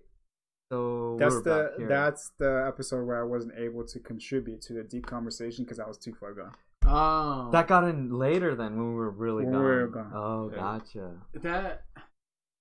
What? So the thing about that whole, I think that no matter, there's a shitload of theories. Trust me, there's a lot of things people could come up with. You know why? We just don't know. Because it's a theory, a game Nobody theory. knows. Nobody knows. Thanks Nobody for knows. watching. Because there's the afterlife, there's the whole simulation theories, there's the whole thing like we're just a controlled experiment. And then this is when aliens. religion There's no comes point in. thinking, but yeah. And I love when they say like, "Oh yeah, you don't know what's gonna happen. I'm gonna tell you." Yeah. It's like, fuck you. I think the worst thing is though, if it is true, is reincarnation, because that sucks. What? I think that sucks. Reincarnation. You have to do this shit all over again. But you don't know though. No, Yeah, but that's my aware of point. it. That's what sucks about it. You don't know. You just keep repeating the cycle. That's like an endless loop. That's just the You word. come back as like a fucking piece of shit. No, I think you come back as a human, but my point is like it's just a continuous. But like, see, these are your just rules that you're putting in. Like, I don't want to come back as a fly. Come back as a human. fine, I come back as a fly. At least I die faster. 24 hours. Yeah, like and then I can come back as something else. But like, I think a human is like probably one of the worst ones because you can live for so long, and you can be in such shitty circumstances. Where a fly, like your thought process are so, at least from what we understand, low compared to humans. We're just feeding and eating, right? But humans is just like an endless cycle that just sounds hard, dude. Even though I'm a Catholic, and everything, I do kind of feel like reincarnation is a thing. Because like sometimes when you dream, it seems so real, and it almost seems like an alternate like reality. So what if this has already happened, but you're just reliving your life again, and this is like another adaptation to that reality? You know what I'm saying? You know about dreaming too is that like why are people afraid of dying? Yeah. If for 8 hours every day we're completely vulnerable in our sleep, who the fuck knows where we go because we're dreaming? What if we're traveling through other realities or dimensions? But everybody's like, oh, I can't wait to go to sleep. Like we don't even know what the fuck happens when we go to sleep. You know what I mean? Well, they can't wait because we're fucking tired. That's true. It's like a natural thing, but we don't understand dreams. No, yeah. You know what I mean? Another thought that I had too is like, what if the life we're living now is just a memory of us while we're dying? Because you know how your whole life flashes before your eyes. So right now we're already dying. We're just remembering all the memories along the way. But this is why I said there's no point in thinking about this shit sometimes because you're not. Yeah, I know. But it's nice to talk about it. It is good to see what other people think about it. It's healthy to talk about it. You get your emotions. It's healthy. I would say it's healthy. Yeah, I think it's good for most people to talk about. For me, I just most people not me. No, the reason I say it's just because like you know what's healthy for me? Working out. Athlete getting that 8-pack, baby. You guys enjoy your 6-packs? I'll enjoy my 8-pack. That's Baby Shark. That's Athlete X though. That's Jesse from. I know, but it's part of like it's like a subcategory of Athlete X. No, it's just I don't want to waste like my.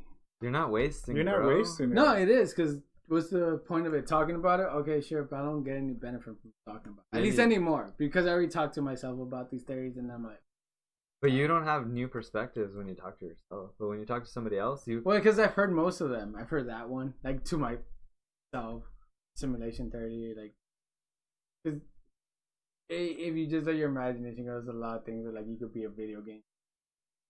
I guess a lot of it came from fucking because I read so many like fiction. You read comics? Oh, comic books, mangas, and comics. Okay, and a lot of them always do because they have pretty pictures. Yeah. But a lot of them do end up going to a lot of like their realities and even these other dimensions, heavenly dimensions. That there's 7 dimensions. Japanese stuff. There's like Earth, Netherworld, and shit. Yeah. There's all these other dimensions too and shit. Check it out, my cousin laid this shit on me. He was like, okay, when we die, it's kind of the same thing that you said about when we could be having this because these memories and these thoughts right now because we're dying and it's flashing before our eyes. But what if hell is just that? So instead of you going to somewhere else or like another dimension, fucking misery, what if before you die, like say someone puts a bullet in your head, like we all want to survive. That's what we're humans, right? We strive to survive, fight and flight. So before we die, like we just live out that for eternity, like that instance before we die. That's just what hell is, like this long, forever eternity pain right before we're gonna die because we like hell. Like a lot of people think hell is bad. The other thing is like there's other places where it says hell isn't. It's just based on your energy's more darker, but it's not necessarily a place where they're gonna torture you and Know what I mean? Yeah, that makes sense. I already had turned it. But yeah, I'm fucking know. The episode of Beer Budz After Dark. All right, yeah, let's get back to it. In collaboration with Michael Reconnects. But yeah, we have been talking a bit about it, but we're going back. Point is, like no one knows what happens. They don't. I mean, but I feel like it's good to have this conversation because Whittier Brewing Company kind of dropped the ball by not giving information on their beers. We just look it up online. But then I also feel like it's good to have this conversation. Yeah. It's healthy, it's normal. So what do you guys think for the scores? I think it's a standard. And yeah, we're just switching off it because we're going back to beers. I think Kirkland is definitely worse. But this is just a standard American Pale Ale. It's not special. I don't think it's a great American Pale. I give it a 5 across the board. I give it a 6. I agree. I do. Across the board. I do a 5 across the board as well. I do a 6. Keep it simple. Yeah. Just like the beer. It's like a C. Except for chuggability, because that's something we gotta try out. Except for that. What? The chuggability. That chuggability. He's getting there. Yeah, it's almost there. I heard it. That was you guys. I didn't say shit. I think Michael does it best. I do. But I'm refraining from that. Because I want to share this episode, people. So we're gonna be doing the chuggability test. Did I talk about? So one of my best friends that I've known since the 2nd grade, I told him that I was doing a beer podcast. Yeah. He got offended that he wasn't a part of it. Who? One of your friends from 2nd grade or best friends? Oh, from 2nd grade. Best friends from 2nd. He got offended. Did he go to high school in Bosco Tech? He went to St. John Bosco.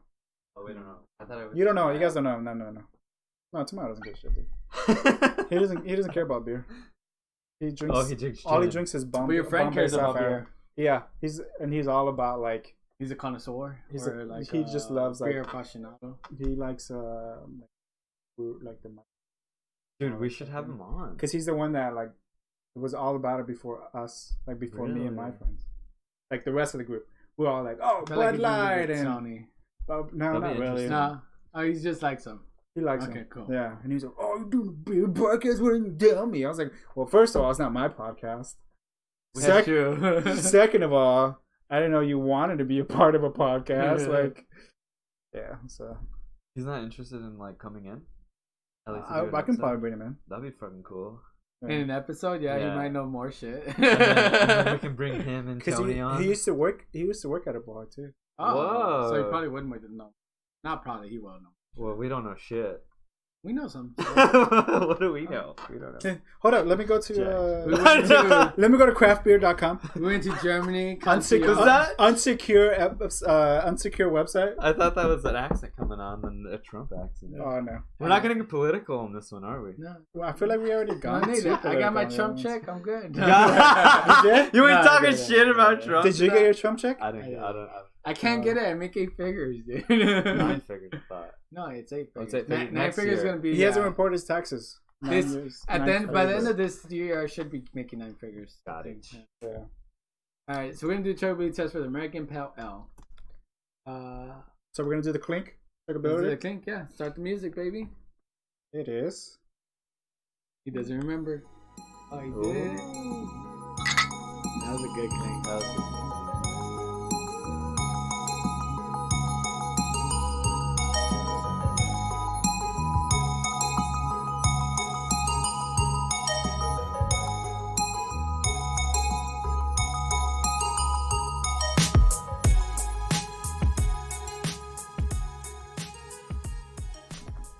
So we're back.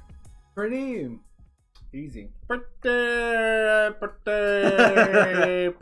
I see someone's getting buzzed. I give it an 8. You haven't seen Curb Your Enthusiasm? No. Oh, I love that show, man. I give it an 8.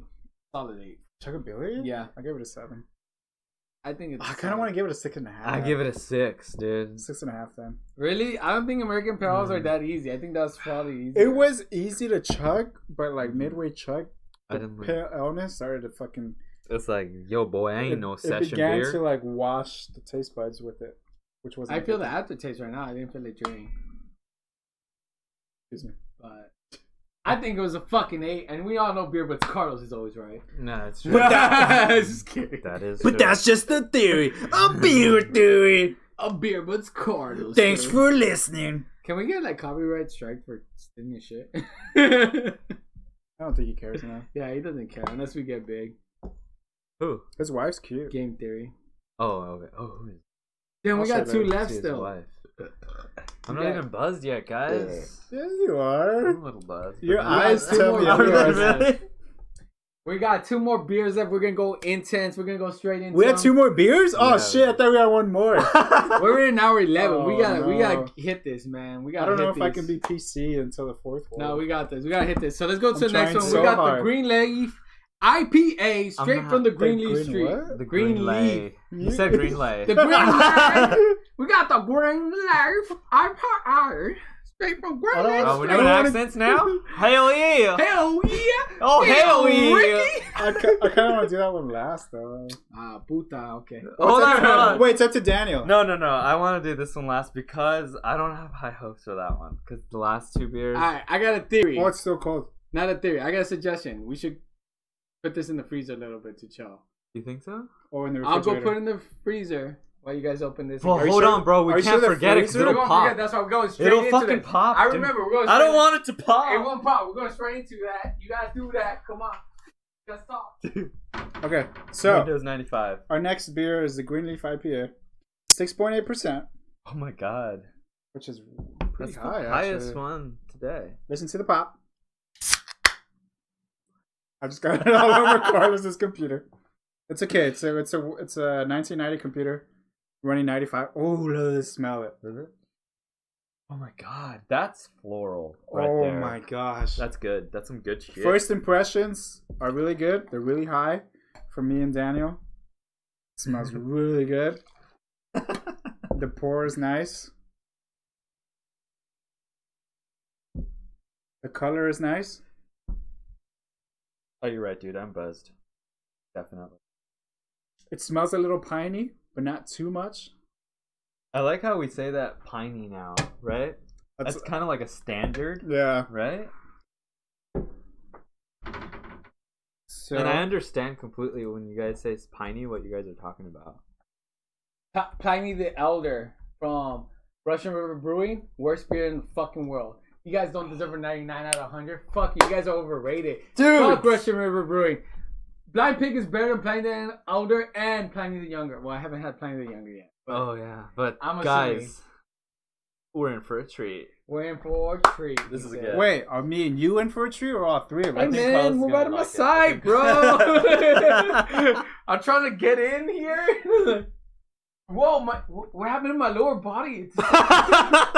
and your right arm.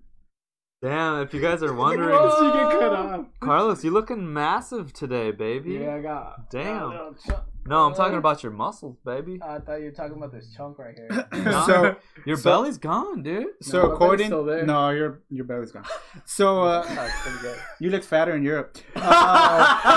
That's So true. so craftbeer.com, an American IPA is characterized by floral, fruity, citrus-like, piney, or resinous American variety hop character. Why are we doing American IPA? Because we're doing the Greenleaf. Greenleaf IPA. Is it an American IPA or is it just an IPA? Wait, is there a difference? There I is thought a it was difference. made in America, so it's American. So, anyways, the Yes. IPA beer You're right, style you're right. is all about hop flavor, aroma, and bitterness. This has been the most entered category at the Great American Beer Festival for more than a decade, and it's a top 10 rant. That's fucking. Well, that's obvious because they're the fucking But best beers. It's But I feel like it is an American because they're talking about the paleness, 6 to 12 SRM, which is the color, and it's very pale. yeah, it's actually very light. Yeah, that's what I'm saying. It should be down. Pale more. is light. Pale is like that. Yeah, but it should be lower. lower than that. So what are Oh no, maybe it is an American. because I Point is, the only real difference for American IPA is just the hops they use. Yeah, so it's more. It's the intense. same as the American Pale Ale. It's so the same the shit. so the IBUs are from 50 to 70, which is like the bitterness of the actual beer, and then the ABV, which is the alcohol content, is between a 6.3 and a 7.5%. Oh, that smells Food Super pairings. super piney. It is American IPA for sure. fucking said. No, I'm just saying. Well, this is Beer Budz After Dark. Food pairings IPA for the American IPA are the spicy tuna roll, which sounds fucking amazing. Spicy tuna roll? Yeah. Blue cheeses, which Carlos loves. Persimmon rice pudding. Persimmon rice pudding. The glassware and serving Delicious. temperature for an American IPA is a tulip and a 50 to 55 degrees Fahrenheit. Because, you know why? Because we're an American. American tough. Board. Which Carlos now owns. Better ingredients. I'm a Rough Rider, brother. What's the second line? Better ingredients, better pizza. Better ingredients, Papa better John's. pizza, better beer buds. That was like a quote of Europe. Yeah. Better ingredients, better pizza. I feel like I said Elton that John. in So like many the times. European episodes. Yeah. Dude, you said And also that a randomly lot. on the street too. Yeah, on the street. you guys That's what I would remember. you guys would say two things. And they're like, better ingredients. No, you guys would say like two things, like something. Better something, ingredients. Papa John. You're like, what the fuck? No, we'd be like better ingredients, better beer, Better pizza. American beer. Like USA. Did you guys try it yet? Ooh, I love the smell. fuck! I might have to get a growler of this I love the smell 100%. because it's like it's an IPA, but it doesn't have like a lingering taste. It's clean. Motherfuckers It has a nice finish. everywhere. And It's when it opens. It's like 6.8. wow. That's fucking crazy. It doesn't feel like a It 6.8. does not. I like the smell more than anything though. The amount of percentage and the smell and the taste does not equate to the flavor. Yeah, pour it vigorously. It has a nice. I love the smell. I love piney. Super piney. I got notes. Yeah, that's what me and Dana were saying. Super piney notes. What me and Dana were saying, IPA, what is it? Beer Budz After Dark. Beer Budz After Dark. It's piney with a hint of floral. That floralness hits you nice, right? Such a nice floral smell. Oh man, I wonder if that's that. I've been trying to like. I'm not good at smelling, but when people say, because you know all the different hops. Yeah. And then every time a beer on their little It has list, An earthy thing to it too. an earthy. Did Yeah, you find that on the it's- website? I just grew up. It's very piney. You got a newly mown lawn going on here. Fucking bitch. It's aromatic, it's kind of grassy, elegant. very spruce-like, maybe juniper-like. Come on, you cocksucker. It's rustic. It's lame. There's such a complexity about it. It's elegant, grassy, maybe some earthy feels to it. But the devil, it tricks you. You think It's autumnal because you can smell the floralness. It's it brilliant. tricks you into thinking it's an American IPA, but truly it's an IPA. Dude, I hate you because everything you just said makes sense. Oh, it's just so stupid. I love when people describe it like that. Like when they, Yeah. you guys don't know, there's a Netflix show called The Brew Brothers. There's this one episode where you do like what's it called? Like the beer nose, the beer nose, yeah, the beer nose contest or tournament, whatever. And like I don't know if they're brewmasters. I think it's like there's a representation from Each brewery. yeah. And they're given just like a random beer, and they're supposed to give their best description of the beer. Yeah. And depending on that description, the judges, They also have to say there's what three they judges, think that it is. give whoever the brewery out of the two is the winner. Yeah. They also have to say what they think the beer is. Yeah. Yeah. And They're supposed to be like hints of boysenberry and blah blah blah. Boys Yeah. and Betty. Yeah. it's funny as fuck. It's when a show on yeah, Netflix yeah. that I told Beer Budz Daniel and Carlos about Yeah. because I thought it was so funny. Hilarious. Because it's hilarious and they talk shit about IPAs, which I love. Oh, I was gonna text you guys that shit too. I was like, dude, I did. And like I found it so funny that they talked about Trappist monks, how it's like a fraternity, Oh, dude. and like yeah, and then like they talk about a cicerone. Have you seen that? Yeah. I saw Yeah. that. That's like early on. It makes me want to be a cicerone for real. Yeah. A cicerone. But it's just funny when you hear them talk about beer, like these connoisseurs about how they describe beer, which is like, all right, props, fine, you guys can figure it out, but it's like, it's beer. Yeah. You know what I mean? Like, At the end stop of the day, being Stop being such a fucking douchebag. Yeah, right. Like that's just saying. Like, does it taste good? I get it, but I feel like you're not Trappist monks, bro. You know what I mean? You're not even a brewer, bro. Yeah. Calm the fuck down.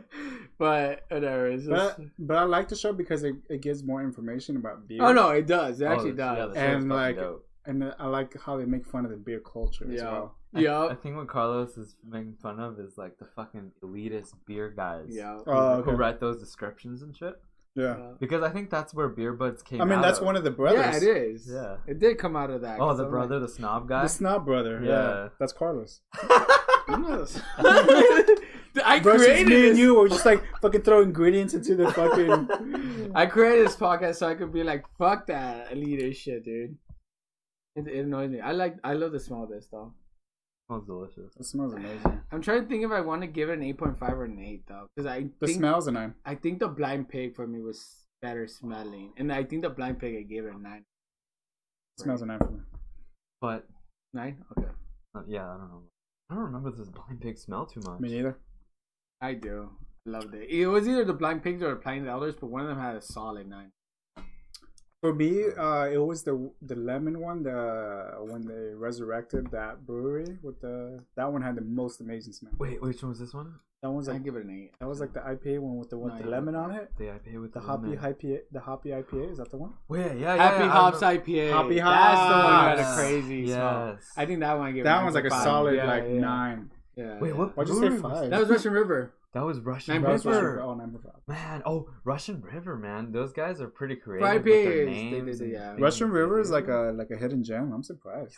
They're not a hidden gem. A lot of people know about them. They're A lot of very people know popular. Well, like I didn't think it was gonna be good. Yeah. I didn't either, because I thought that was all hype. I think sort of. besides the IPAs, everything else is kind of Like I don't want to be mean, but their illustrations are like fucking So garbage. dick. I think it's intentional. Now that I'm Oh. thinking The about other it. beers suck dick too. Like that weren't Pale Ales IPAs. Like the Sanctification we had was this. I don't think it What was about the good. The Defenestration? Fenestration wasn't that good either. The Sancti was pretty good. The Sanctification. I feel like we liked the Sancti. If only we had an Excel sheet that had all our scores on there, Carlos. Yeah. Yeah, I need to make it all up. Yeah, I need to pull that up. That's gonna be my homework for this week. Is He's not gonna do it. Nah, You don't have to do it, dude. Just like in Bosco, he didn't do his homework. I didn't either. I did. Michael knows What now. do you mean? I had it above 3.0. Did you For really? reals? Yeah. Fuck, that's good, dude. So did you get that different color tassel thing? Oh no, that was 3.5 and above. No, 3.5. I didn't have to. you had a I 3.0 hated that and shit. above? Yeah, I had 3.1. No wonder I wasn't your friend. I had a 2.5. Fucking nerd. I had a I 2. didn't, I I didn't really study that. I barely graduated. No. Me too. I had a 2.5. I had 2.3. See, I do as little as possible to maintain at least a B. and that's I why mean, Jeffrey and that's missed why you. Jeffrey and Michael hated me too. Yeah. No, you the other Michael. Not only do you do that in school, but you do that with your marriage. I thought you were gonna say life. But when you said marriage, it was more specific. It God went, damn, dude. Where'd that come from? I had to do something. Like saying, like, yeah. I've been so PC, it hurts. So I had to take a jab at someone, and the easiest one is Carlos. I'm sorry, Carlos. No, it's okay. I love you, baby. We all know it's not jokes. Oh, what me and Dana were talking about on Michael Reconnects at Michael Reconnects on Instagram, is that we should once like this whole quarantine thing is over and the stay at home shit, we should do a yearly trip, and instead of doing it overseas, we should go to like a different state and then visit all those breweries. That's a lot of breweries. But I'm Depending where we go, because Oregon has a. But we're shit. thinking of going to insane. Colorado on the next one. Oh, I said Colorado is a lot Denver. too. That would be Denver, fucking yeah. cool. But I want to go abroad. Like No, I do too. further Yeah, away. yeah, yeah. But the next I one, still want to go to but the Germany, next one should be in U.S. German beers, Just like if it's cheaper. Belgian beer. Dudes, you know what we should do? Like, hopefully this bullshit, like mellow. Do you guys think breweries are gonna be open by? No, Yes. you think so? Well, I mean, technically breweries are open No. now. Cases are. We just like have to to take them to go. go. The amount of new cases that are opening up with coronavirus has decreased per day. But it's not. But It's not non-existent. now you have people protesting, so maybe they're gonna increase again. I don't think it's gonna be over soon. Man. I really And the think market's those people- showing that it's recovering, but I guarantee you right now, it's showing that it's recovering. But I guarantee you, not guarantee you. Sorry, I can't. You can't guarantee. But I suspect it to go back down, like the stock market. to go back down again within the month. I'm hoping the stock market crashes and the economy crashes so I can buy my house. I don't want this. Or not the stock market, but I hope the economy crashes. I wanted to go down significantly though. Dude, I want houses to if the drop stock market 100,000. crashes, that is actually pretty good too. Though. Not seen lower house prices anywhere yet. No, not yet. Not yet. No, it's too soon. It's fucking ridiculous. Even these prices are still holding. It's because what the fuck is going on? It's the same as the stock market. Yeah, it's still holding. So I feel like the houses that are it's like Tesla. Tesla was overvalued. This is bullshit. What's going on here? American, because we believe our economy is okay. It's a lot about faith based. Exactly. It's like Tesla was faith based, and the fact that it was almost $1,000 in fucking stock price before this whole shit. Sorry, but that's what I'm saying. It's faith based, my opinion. So I think one thing we need to wait for, and it sounds fucked up, and I do apologize for anybody, but the houses right now that are on sale are for people that want to sell their house. We need to wait for the people that lose their house. Yeah, it's true. Foreclosures. Yeah, and that's when I want to buy my house. That's right. So if I buy a house, I'm sorry. Well, not just that. Also, and now if you lose your house, I'm sorry. Another big change in because the I do economy understand will be the elections for Trump. I do understand that people are in financial crisis right now, especially people that live paycheck to paycheck. But I mean, that's how you take really advantage. Bad time. But if I can buy my house, yeah. So I just want to apologize. And that's the point, and that's why this economy in this world, the government that we live in, is also. And that's why when, like, I don't know if you guys ever seen The Good Place, but like the point system. Fucking love The Good Place. Like, even if you were to, as an example, if you were to buy the house because someone foreclosed it, I'm pretty sure you get. I would get shit ton of negative points. Yeah, exactly, and that. But like, however much the money is, that's as much as fucking negative points. Like yeah, but that's my point. Hanging with Michael, the architect. Oh, you are Michael. That's his name, right, Michael? Yeah. But yeah, that's right. What's his actual name? I forget. I don't know his actual name. Cheers. From Cheers, yeah. Oh, fuck, he has a good name too. Ted Danza. Wait, what's his last name? Danza. Ted Danza. But Ted Danza. Point ends up being like that's where the thing ends up being like, well, if we did have that antiquated system, yeah, it is like very hard to get a good point system because there is a lot of things that come into this. Why I want a house too. Someone else is gonna buy the house anyways if I don't buy it. Yeah, so you should fucking buy it. Yeah, but then you get like these immoral negative points because that's what I'm fuck? saying. No, but that's I'm saying a bullshit ass show, guys. No, I know. I think it's a good show. No, it's a good show, but like they're just writing it. No, I know. There's no fucking but point I mean, system. that's even a theory though. I've also thought about it too. Like that's a point karma. System. That's like Exactly. It's like karma. You build points, like whatever. But nobody fucking knows, man. So no one knows. Yeah. But that's my point. Like, what if it is similar to that? It's like that is technically quotation marks immoral to do that, right? How is that immoral? Because you're taking advantage. Yeah, and you're taking advantage of that. Not even, dude. You're helping the fucking bank because who's gonna. take the house. But the of bank, people. but the bank is a faceless conglomerate. Yeah. And the thing is, money in and of itself. And I do agree with my older brother. He said it, but I mean, I agree with that. It's immoral, but I agree that's immoral. If I was looking at it from the outside, but for me personally, I'm like, fuck that. I don't. Oh, like money in and of itself isn't immoral to, at least in our. Like capitalism. So what, you want to go back to bartering? No, I'm saying capitalism is more. There's some aspects of capitalism that are bad. Yeah, there's a lot of aspects that are bad. But anyways, back to the podcast. Yeah, because we need to get our shit. Because we have one of our beers in the freezer. I know. Dude, no, it's gonna fucking pop, bro. Not yet. I just don't want it to pop. Yeah, I don't want it to fit. Yeah. All right, but I give it 8.59. So I already gave it 8.5. Yeah, I gave it 8.5. You gave it 8.5 too for small? I gave it a 9? Yeah, you said 9. Okay, I'll leave it at 9. You want it at 9 still? I gave 8.5. 8.5 seems pretty high. Okay. It's not like, oh. What do you want to give it for a small? Oh, this is Daniel. Sorry. No. I give it an 8. 8?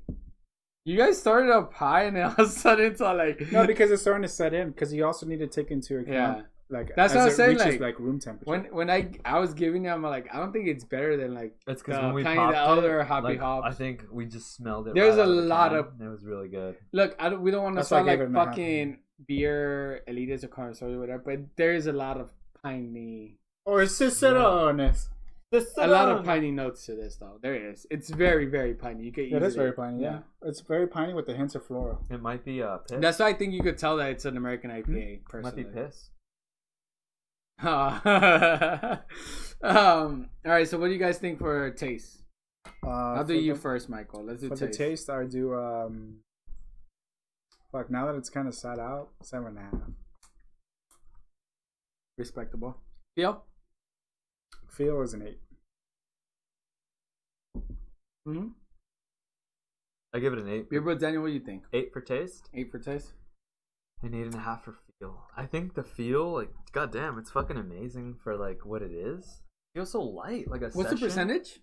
It's Dude, 6.5. 6.8. Oh, 6.8. 6.8. It's not bad. The feel, I'll give it a solid 8. Actually, yeah. Actually, no, 7.5. This is gonna be a nice chuggability, boys. Taste. Smell, I give it an 8.5. It looks like a Bud Light. Yeah. That's why I told Carlos it was an American pear.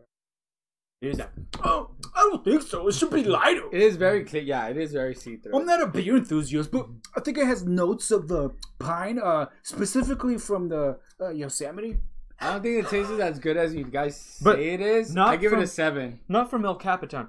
More like Captain Morgan. Yeah. Rum. From the southern part of Yosemite Valley. I think this is actually from the Amsterdam Ice War. Is this Heineken?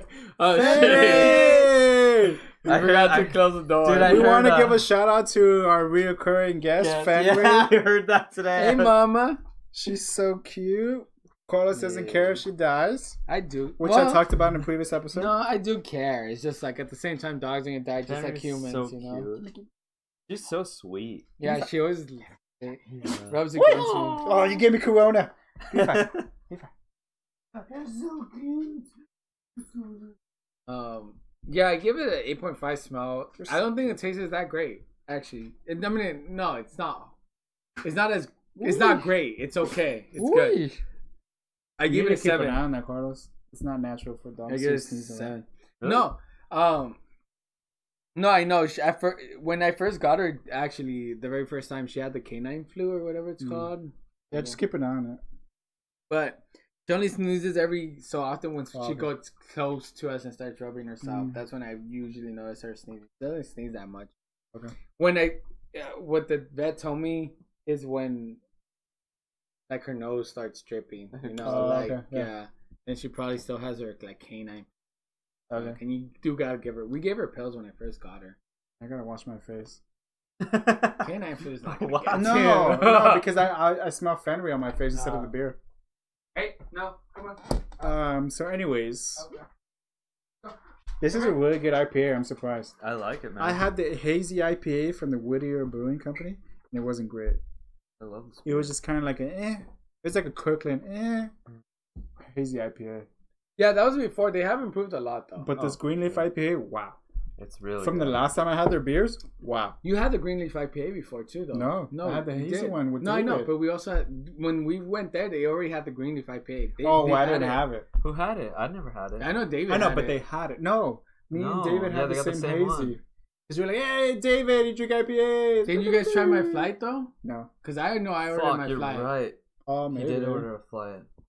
I ordered 2 flights, and I know in the You got the- beginning, yeah, stout, in the like, beginning, their shit wasn't as good. They improved drastically from the beginning. I gotta pee, guys, before the checkout. Yeah. Oh, okay. No, but they definitely did improve from there. Like, They have improved. it's so great that we have so much more room now. I'll be honest. I'm Like, on the how bar. much? I feel like I have more room than that. Like, right? I don't know. It's just. Let me see. I just feel like I have way more room. If you guys don't know what I'm talking about, it's because like on like. So Carlos was talking about if we're looking at our YouTube video, he's talking about more room at the bar because we're currently at a bar. We have more room now because they're in the bar. Yeah, I know, but I'm just saying, like, it's. I think you think I should. All right, so if you guys don't know, I'm using green screen for our YouTube videos, and I think I talked to them about it. Is like, should I just like paint my wall green? No, You don't think so? not like I care about the wall. No, but like I feel like this isn't going to be the permanent place for the podcast. No, but then if it's not, because one thing you got to think about is we need a longer table. Yeah, but here's the thing, right? And then even also, if I painted green was like the big deal. It's not like it's not a big deal, but it's just like I honestly don't want to pick this place, this area as our. No, yeah. For me, I'd rather do it out there. Like when we had your mom's birthday, like that area. Like I feel like that's a nice brick. Oh, I see what you're saying. Like I don't want this to be our home base. Like I'd rather us be out there and have it already set up and don't even worry about it anymore. I get what you. I mean, you can, but I'd rather do that. No, I mean it makes sense. But then when it gets hot, windows out there. Summer. And this is gonna be hot. This is gonna be even hotter. Even you could turn on the air conditioner. We just want to do summer episodes at Beer Budz. No summer episodes. No summer episodes. We're canceled. That's like the best. School's out for summer and Beer Budz. That's like the best time, dude. Refreshing beer. We do just pure like lagers and like fucking blondes. Kirkland. Yeah. Shout out to Japan. Fucking Kirkland is gone, dude. They're fucking done. Low key, I want to see if maybe we can get a case. I know, I do really want to read them, but just to do it. I feel like while they're still available, and before they like disappear. Yeah, I feel like you have to look up Kirkland Rarity Pack. I feel like it's hard for us to get it anymore. Oh, that's a fucking. I think it's impossible for us to get a beer variety pack. Oh, 43 beers is not bad. I mean, $43, not bad. What is that? The Kirkland Craft. Oh, you guys really are. Oh no, this isn't it. Oh no, it's another one. We're trying to see if maybe we can just do an episode before like they're completely gone. Because they're gonna be a rare thing, you know. It's gonna be like, I wonder what they tasted like. It's gonna be like a myth, a legend almost, you know. Beer Budz always talked about how shitty it is, but never reviewed it. Dude, next time you're in the valley or I'm in the valley, go to the Northridge one. They still have it till now. We got a call to ask if they still have it. But they had, I don't know how many they had. Okay, all right. So back to the podcast. We're gonna do the chuggability right now for the Greenleaf IPA, Whittier Brewing Company, the American Indian Pale Ale. Well, it's not Indian. No. India Pale. Yeah, India. I always say Indian, but it's India Pale. We're about to do the chuggability. Yeah, we're about to do the chuggability. You're usually good with that accent. He thought I was going to do it. Yeah, I thought you were. I honestly thought he was going to do it. I thought you tried it, but you failed. No, I just canceled it. I canceled the show. We're about to do the chuggability. Okay, right. So we're going to do the chuggability. Yeah. We're going to play the music, and then we're going to clink. So everybody take out your Greenleaf IPA from Whittier Brewing Company, and here we go. Do the clink, baby. All right.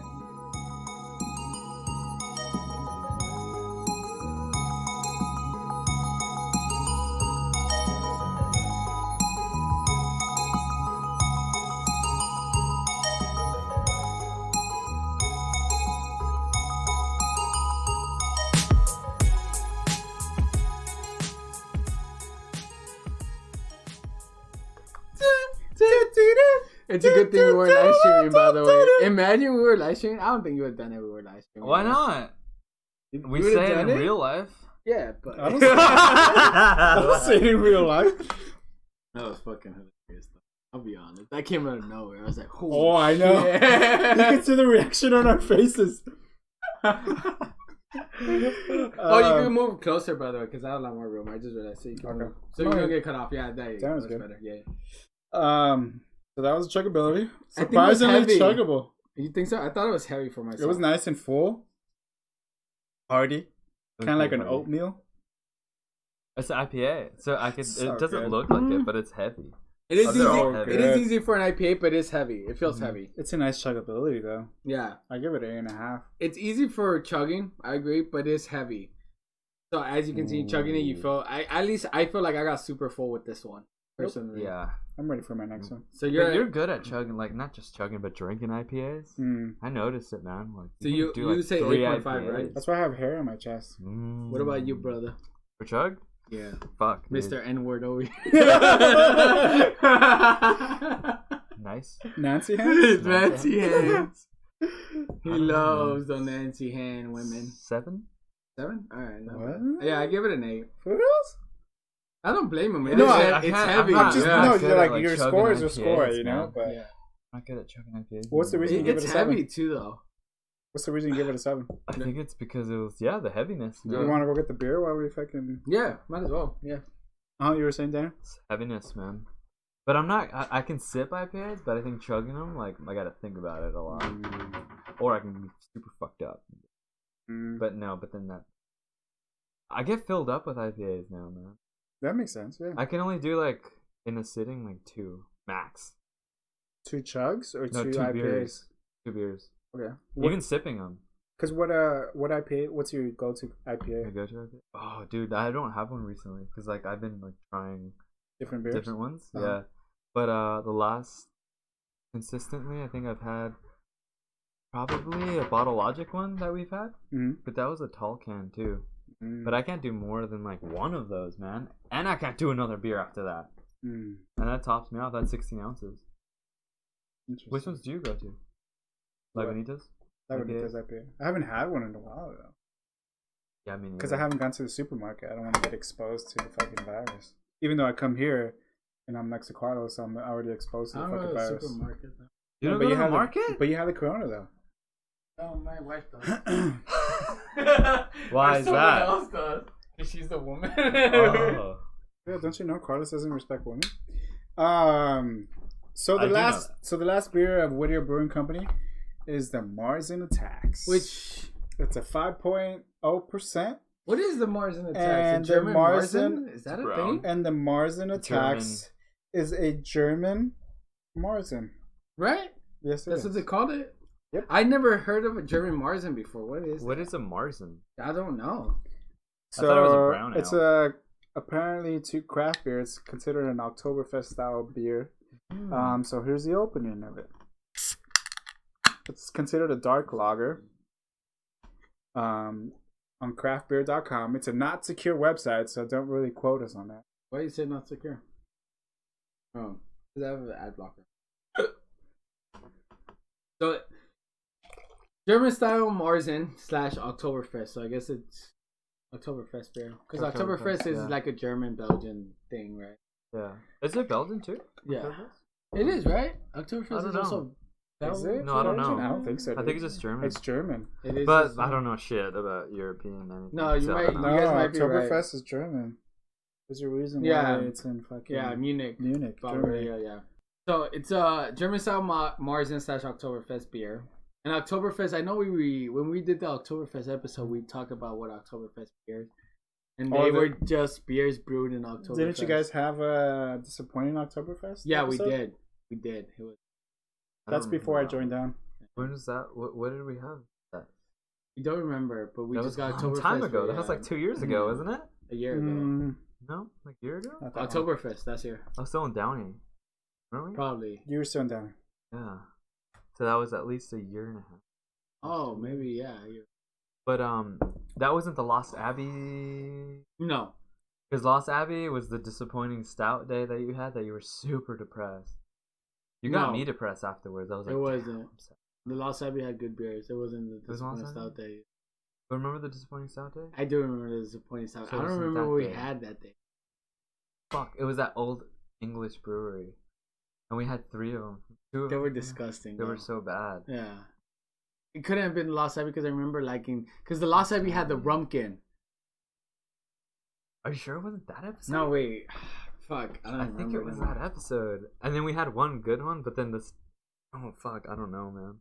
We need to look that up. This is in the archives. We have Yeah. archives now. Yeah, we do. Yeah, actually. but the problem with that is Carlos doesn't write what beers are being reviewed in the episode. No, I do on Buzzsprout. It tells you what it is before, like the description tells you what we're reviewing. No, So it just for says Oktoberfest. were we? I'm on Spotify right now. No, on Buzzsprout it says at least. So you're on Spotify. Okay, but what was it? It was. It's episode 10. We're asking what Carlos. What the hell was that? Why did my Google go on? Okay, Google thing. Stupid shit still reacting. But wait, so what episode was that? Was that Episode 10. I guess Beer Budders, if you're listening to this podcast, let us know in the October comments. 1st, 2019. But what episode was it? You said Episode 10, mijo. Yeah. of season 1? How many times do I need to tell you? Season 1, episode 10. I guess. And that was Oktoberfest, right? Yeah. So on Oktoberfest, we read some German beers, blah blah. Oh shit, we did. I didn't put it. I told you. I thought I did that day. Maybe that day I didn't. Whoa. You know Oh, what? yeah, we did Samuel Smith's oatmeal stout, Samuel That's Smith stouts, chocolate though. stout, That's not the Oktoberfest. No, but he's Yeah. saying like the disappointing start episode. Because that I was was the- really yeah. disappointed that day. and then marshmallow milk stout. We were noobs, man. It's not- The marshmallow We milk chose stout was from Garage Brewing, and It was- that was okay. That wasn't good though, No, and I it feel like wasn't. I would not order that today. Yeah, oatmeal stout, the chocolate stout from Samuel Smith, chocolate stout and oatmeal stout Yeah, Ah, from fuck, chocolate you haven't from even- Samuel Smith, and then the Garage. you have to clean it, dude. Oh yeah, and then the Oktoberfest beers here. I'll tell you what the Oktoberfest beers is. Let's look at it real quick. We're gonna listen to it real quick, you guys, to see what the Oktoberfest beers is. Because now I'm curious what the Oktoberfest beers were. Yeah, Because was it bad? We They could just were go bad. to the I last. remember you guys talking so much shit about it. Like we could just go to the very last. I mean, if you want, I can listen to it off the screen. You guys can have a conversation. I'll tell you because you're gonna hear an echo. we could just go to the very end, right? What is it? But we can't change it. Here we This is go. what like the combined score is. Even my 6.7. You're fucking talking about you guys are listening to a podcast within a podcast. Inception. Dude. I'm impressed by the first one. Podception. Dude, it looks like you're drinking that can by yourself. does. Look at that. Well, you can't tell on the video. Yeah. Because it's behind the 1990 I believe. laptop. Can you just drink it, Carlos? But we're still going to a German restaurant, and we're hoping that's gonna be. Wait, no, we're going to the Rusty Monk afterwards, are we? It's I'm trying to remember. So long It's the ago. Hefeweizen. Repeating that one more time for everybody. We're gonna repeat the scores. There we First go. one to Here we the go. last one. The first one, Weihen Mm. Corbinian Doppelbock was an overall score of 5.5 for me. I do remember the 7.4 7.4 for you, 5.5 for me. I remember the So I kinda Weihensteinfer liked is it. a very popular one. It has a white label on it. You can find shit. it I don't remember. a lot. It has it's a brown bottle. You can find it it's a very common German beer. You can find the Weihen whatever their brand. Taste being 2.5, me, Jake, Sun Daniel, yo, 8.5. I gave it 3.5 on taste. You gave it a 6. God damn, that's very disappointing. Holy fuck. That sounds bad. Daniel's Yeah, the all quality is so bad. For Daniel. 2 for me. First one is 7 for Daniel. Whoa, we were on different spectrums. Yeah, we were that day. And 100%. this one actually, I didn't realize it, but on the corner of this one, it actually says under the off 15. Maybe that's why they all kind of Oh. taste a little similar. The beer. What's so crazy Alright. is to hear your podcast. Yeah. Like this is like I got this. fucking like almost a year ago. Yeah. guys. Yeah. Before like me. Quality. Awesomeness. My beer is the Hefeweizen. You sound like Oh, the Brian whip Callen beer. right now. Taste. I feel like I gotta slap you around a little bit. Oh, yeah. It tastes 5 for me for the whip beer. On the I don't Aranger. remember this, man. I don't remember any of the beers. The Hefeweizen. Taste. Carlos, 5. I hate Hefeweizen though. Yeah, you do. So, 6. You hate Hefeweizen. yeah. That's what you didn't like when we went to. You guys didn't want to drink the Heineken. The Hefeweizen. Fuck Heineken. Fuck Heineken, dude. From That's all, I Amsterdam, the ice that's all I have at my house. And I'm like, I'm staying sober. I'm waiting till the Beer Budz. I ain't fucking drinking no Heineken, dude. Some Hefeweizen are really good though. Yeah, if you're into the weedy taste. You know what was I like good? wheat beers, though. You know what was good? The fucking drink Enjoy by 420 IPA, Stone Brewing Company. So good. Dude, I've never had it. I bought the 6-pack, remember? Yeah. I didn't give you a can? No, I didn't get shit, it. my bad. It's all good. Was it good though? It was an IPA though. What kind of IPA was it? Delicious, So actually. 6. Me 7 for Daniel. Feel 5. Oh, this is the last one. Yeah. Oh yeah, Chickabiddy was quick. Kevin Weizen's tend to be like very chuggable though. Yeah. Like Heineken's are very chuggable. They are chuggable, but they're disgusting. Yeah. I'm curious what the last one was for Oktoberfest. Yeah. Last one we got was the Schwarzbier. I feel like you guys talking about that. Schwarzbier. We've had it a second time. Did we? The smell was an 8 also. We got tied on that one. Chickability, however, is I said 8 instead of 9. Bro, we got a 6.75 and a 7. The only reason it got the high was because the Chickabiddy taste. The taste wasn't good. It was everything else besides the taste was low. Yeah, that was disappointing because the taste sucked on all of them. Did we go to the cellar to get these beers? Yeah, we did. We went to the German section, which you can see it's the one with all the the it looks like the monk. ones. Yeah, I remember that day now. Yeah, that shit was disappointing, dude. Fuck. I told you I was a listener of this podcast. Yeah. You're like, oh, I think he just gave me a compliment just to give me a compliment. Yeah, no, I did tell you that. And then I ended up being the third beer bud. Beep, beep, beep, beep. That's true. Wait, I can't smell this. Can you make like a quick I couldn't fresh smell pour? it when I fucking opened it. It's very subtle. I'm gonna give a quick fresh pour. It's a light smell. Did I read out what the German Marzen was? No. Oh. I'm interested. I don't know. We what just the fucking talked. We Marzen just is. talked about it being like So you guys should pour yourself and tell me what the smell is. I'll pour myself last. It's hard, dude. It's very light. Here, do it again freshly. Here, pour it. Or try it from the can. I did. Oh, there. And it's so light. I think. Well, you guys try to figure it I out. don't I'm think gonna do it's this. So yeah, it's nice. the German Marzen is a Like it's beer. long, I think. Again, the Which German one's Marzen is Oktoberfest beer. It's a German style Marzen / Oktoberfest. One more time. A beer rich in malt with a balance of clean, hop bitterness, similar to the Vienna lager. If you don't remember what the Vienna lager is, it's actually very similar, and I remember this, to the Mexican style lager. Actually, Mexican style lager was, I think, derived from the Vienna style lager, if I'm not mistaken. We're going to look that up real quick. I'm pretty sure it was, right? Or was it the Red Owls? Let me see. No, dude, I don't remember that, but I remember the Vienna style lager. That We was did like an episode on it. The Peroni, I think, was one It was or a something. Spanish one. Yeah, Peroni is a Vienna style lager. I think so. Wasn't it? It was a Spanish one. Yeah. Vienna lager ranges from copper to reddish brown in color. The beer is characterized by malty aroma and slight malt sweetness. The malt aroma and flavor should have a notable degree of toasted and or slightly roasted malt character. Hop bitterness is low to medium low. And then Dude, grilled meats and vegetables on. no, there was another site that talked about it more. Brazilian barbecue. You know, sounds barbecue. Oh, any barbecue? Right Yeah, I know. Low key, I was thinking about our homie Chapoy Boy. Yeah, bye. And the last time we hung out with him, I was like, dude, a barbecue at his place sounds so bomb right now. And then like a bag of Doritos. Vienna lager and German Marzen have much in common. Although Austrian in origin and rare these days, some classic examples come from Mexico, such as Dos Equis Amber. So yeah, those again Mexican style lagers tend to derive from. So it's a darker color. Yeah, Dos Equis Amber, the results of late 19th century brewers immigrating from Austria.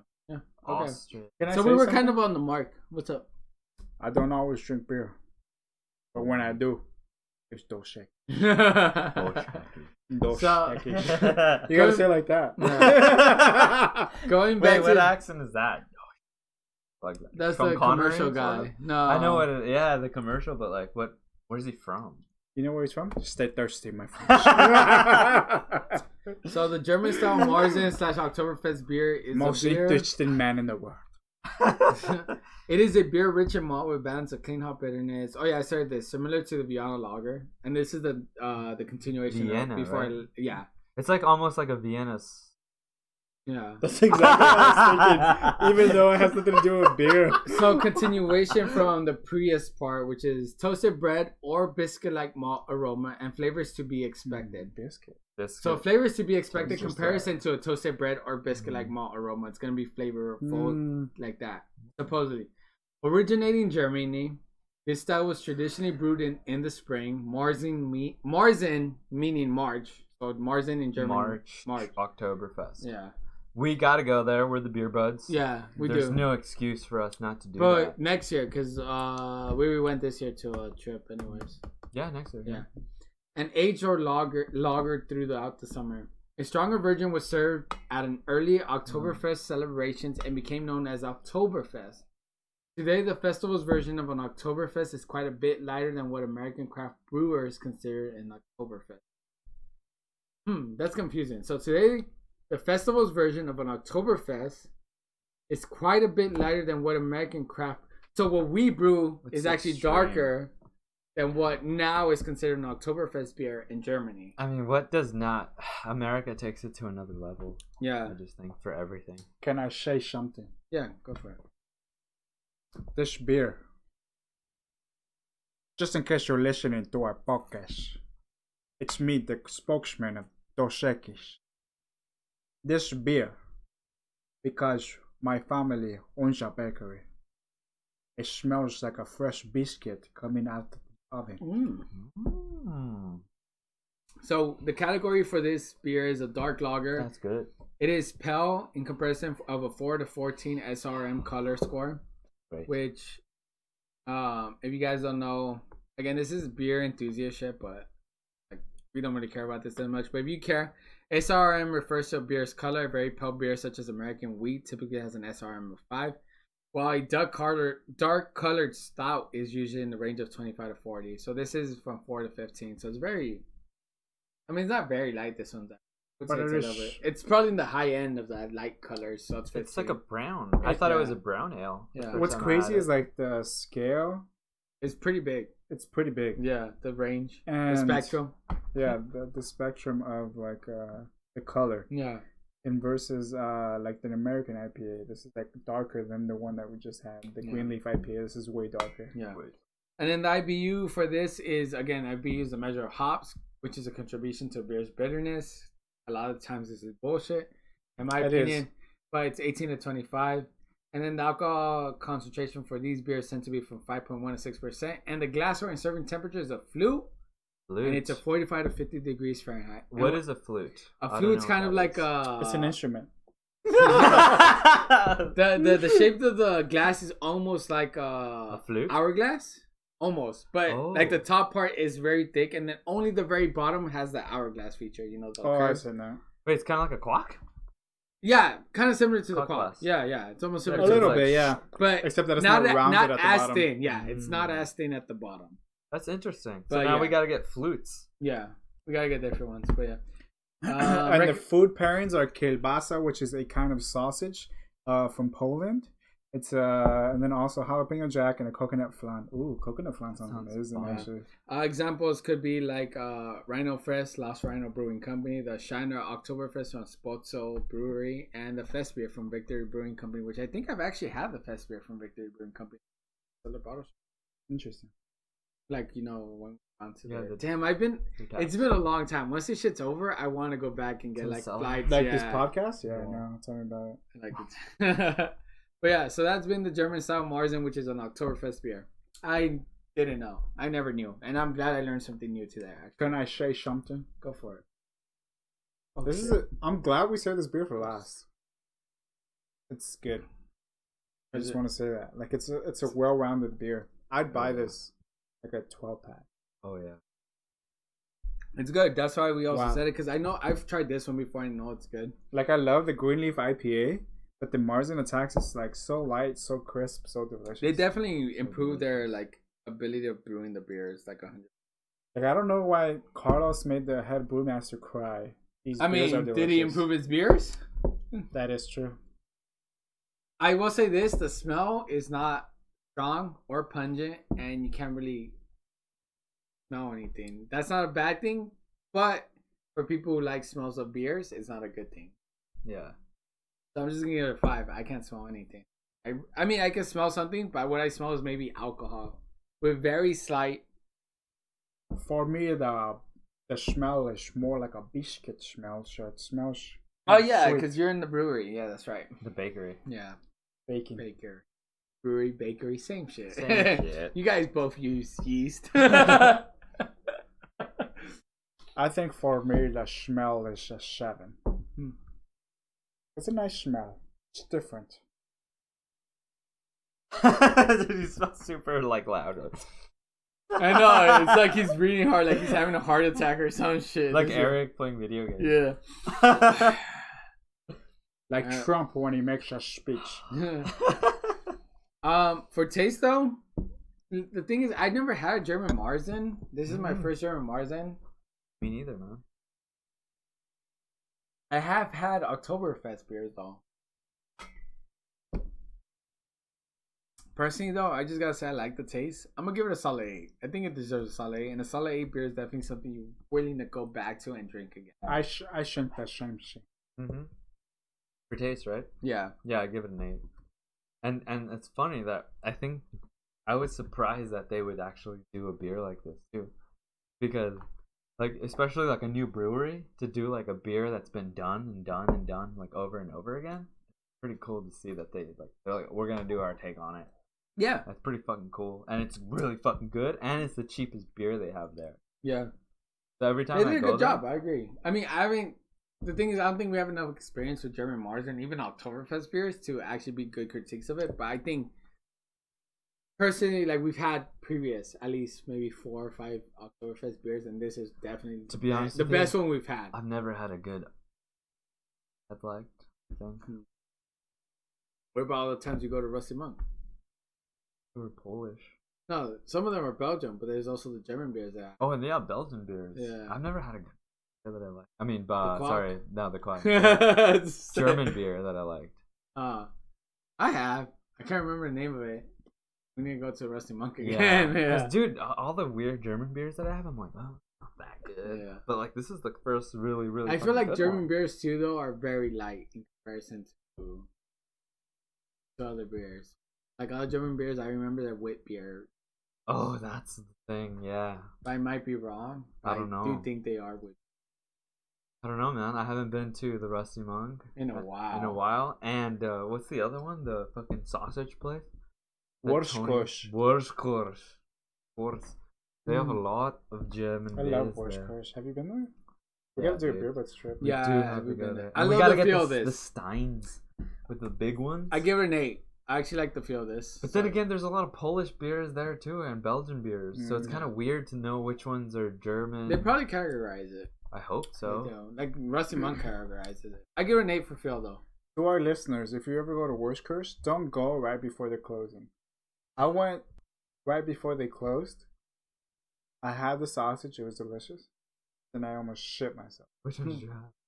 The jalapeno something. You gotta have the wrap. So I went to my ex-girlfriend's place and I was like, "Please open." No way. That's a tough. I drove dude. from downtown LA to Long Beach, and I was What like, the fuck? and I was like, That's "Babe, crazy. please open the door." And I couldn't find parking, which made it even worse. I was like, "Babe, please open the door. Just I know, I'm sorry. I know you're asleep already, but just please have the door open when I get there." Did you open? I fucking ran there and I barely made it. Did you drive the Tesla? Yeah, I drove a Tesla, Oh, fast then. but still though, Dude. I was cutting it close. Was it faster to get to Long Beach? I was to turtling. To Downey? No, I was planning to go to her place after Oh, because we would do shit on Sundays. gotcha. Yeah. All right, Marzen attacks. What do you think for Phil? 7. For feel? So, I know you. I got know you yours asked up. Daniel. So Beer Budz Michael gave it a 7. All right, It was Michael. Beer Budz Michael. Did I really do that? Yeah. I didn't notice it. All right, what about Daniel? Fuck. 7. I'm buzzing. 7.5. Okay. I'm buzzing too. That's why we need to end this episode. Oof. Because we're gonna get into some Small, I give it a 5. What about Beer Budz Daniel? different topics. You didn't hear it that time? Did you hear it that time? No. Beer Budz thing. Here. Listen back to our episodes for the first time. Since you edit this episode. What'd you give it? For what? The smell. Oh, the smell. Oh, It is hard, isn't it? I give it a 6.5. It's hard to give it a score because Alright. it's not a horrible smell, but you can't. We got the chuggability, and I'm a. Wait, I gave you the smell already? Yeah, you already did. What did I give it? Oh, 7. You talked about biscuits. Yeah, I you did did. talk about biscuits. I'm fucking buzzing. So we're gonna do chuggability test. You know Beer what? Budz is out there. do the chacapelati. You know what So that was you know what I do after the smell. What you do Hold on, babies. is you We're do not- that chuggability test. We're not doing chuckability. Oh, you did yet. it! Did you? I Yeah. missed it. Fuck. You gotta say do it it again. again. Now you gotta listen You to gotta it. say it again. I do it again for you, brother. You do the checkability test. We're about to do the checkup. Michael, you say it best. No? It's stoic tonight. Mrs. Beer and Michael, you do that checkability test. We're about to do the checkup. That was like more. Vamos a hacer el checkability bad. test. See, We gotta only make you fun can of do it. Only you Mexicans. can do it. We gotta make fun of Mexicans too. You want more? Yeah. Oh no! Wait. Oh, He's like, yeah. Yeah. Wait. I don't want more. I don't want more. I He feel like hasn't even finished the first. Yeah, one, that's babe. why I was like, because you have a bigger cup than us, so I don't know. Vamos a that's hard to hacer tell. el checkability test. Yo no sé cómo se dice checkability en español.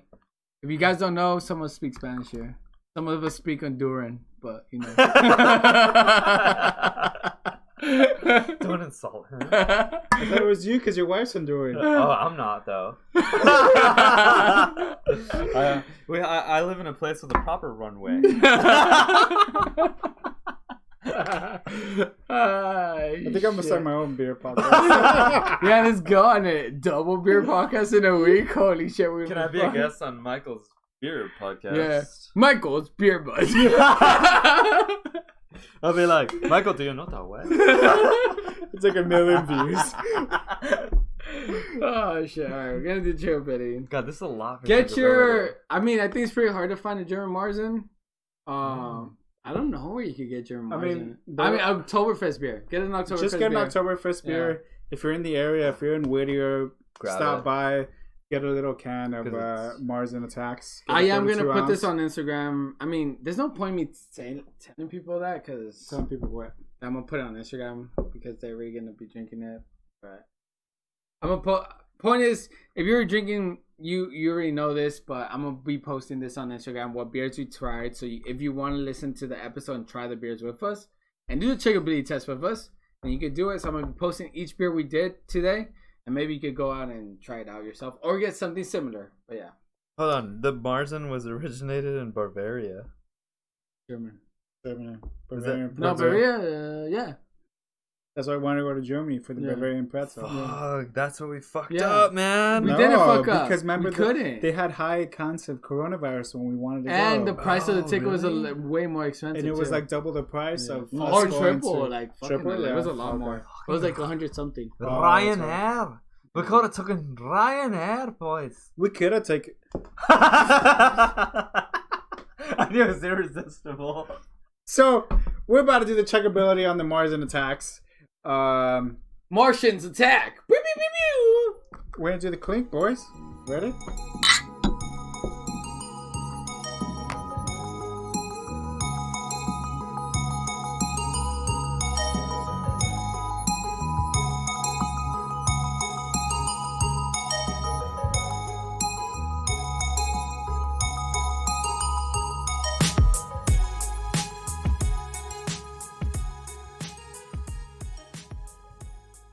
Hey, George. That's true. It was easy, actually. It was super easy. It's like water. Yeah. I kind of laughed, but I need to chug it. I would say Are we muted? it's very. Nope. No? When you're chugging it, it's kind of caramel. Yeah, I see Michael's like a fucking fountain right now because he wants to explode with I do. expression. I gotta say, the chuggability for this is actually kind of like when you're chugging it, it's kind of sweet, caramelish a little Yeah. bit. It is You for can me. taste more of I it. don't think it was that hard considering the Hard? AB. What's the alcohol volume for this one? 5 point something, right? Yeah, 5.0. Oh, just 5.0? Okay, that makes sense. It wasn't that bad. Hard? Kind of Um, hard, Carlos? No, it was pretty good. I gotta say, I give it an 8 for chuggability. It's chuggable, but there's so much flavor. There is, and it's that sweetness, and I don't. The sweetness is not that harsh in my opinion. It's like the caramelly stuff. Yeah, Right? it's like a caramel finish. But I feel like it. I don't know. It was chuggable, but I don't know. I guess a 7 for me. A 7? Okay. What about you, Beer Budz? Then I give it an 8 for chuggability. an 8? I liked it Okay. for chuggability. All right then. That does it. Okay, so we got the averages of every score here. So this is the average score of all of our taste scores. Damn, man. Woo! I like these scores. They're they're not bad all around. There is one bad one. And the saison. I'm in agreement with what the bad one is. The pale ale, yeah. I'm in agreement. Yeah, if you guys want, put in the comments below before you finish the episode what you guys think is the worst one, or add us on Instagram or what you think is the worst one before you finish. We should actually say that in the episode, like guess what you think is gonna be the worst one before the. Yeah, guess, and then tag us at the _beer_buds. Yeah. And I would say before they even start listening to the episode, they should like guess what the worst one. Mm-hmm. Yeah, we should start doing that. Guess and tag us. Comment. Also, one thing too, if you have the time, go on Apple Podcasts, give us a 5-star review. That helps us raise the charts. That's just what they say on. Do they? That's like, what's the charts? Like if you go like on iTunes or whatever the Apple Store top rated, it says whatever the top podcasts are. Oh, and like depending on however many stars you have, you go higher or lower. But it's categorized. It's categorized by whatever category we're in. Yeah. What is Beer Budz? What category are we in actually? I haven't seen an Apple podcast like what category we're in. But I just put us in like entertainment. To be fair, Carlos owns a 1990s laptop running Windows 95, which doesn't even have iTunes yet. You guys could hear it's working pretty hard, and I was like, it sounds like a lawnmower. It's like, you guys think it's funny? To make it worse, he's not even doing anything. He's just going on craftbeer.com. And the fact that it's not secure makes it go haywire. He's like, it's like, hey, laptop, what's an American IPA?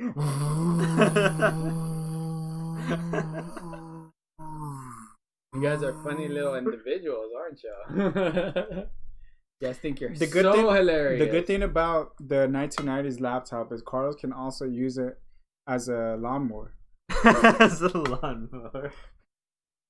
So this motherfucker has a lawnmower. That is kind of funny, actually. So I do have the final scores for each beer, including that each individual score average. So we had the Give You Nothin. All these again were from Whittier Brewing Company. The Give You Nothin, which was a Belgian saison or farmhouse ale, had an overall taste score of 6.83, rounded up 6.8. A field score of 7.67, which rounded up is a 7.7.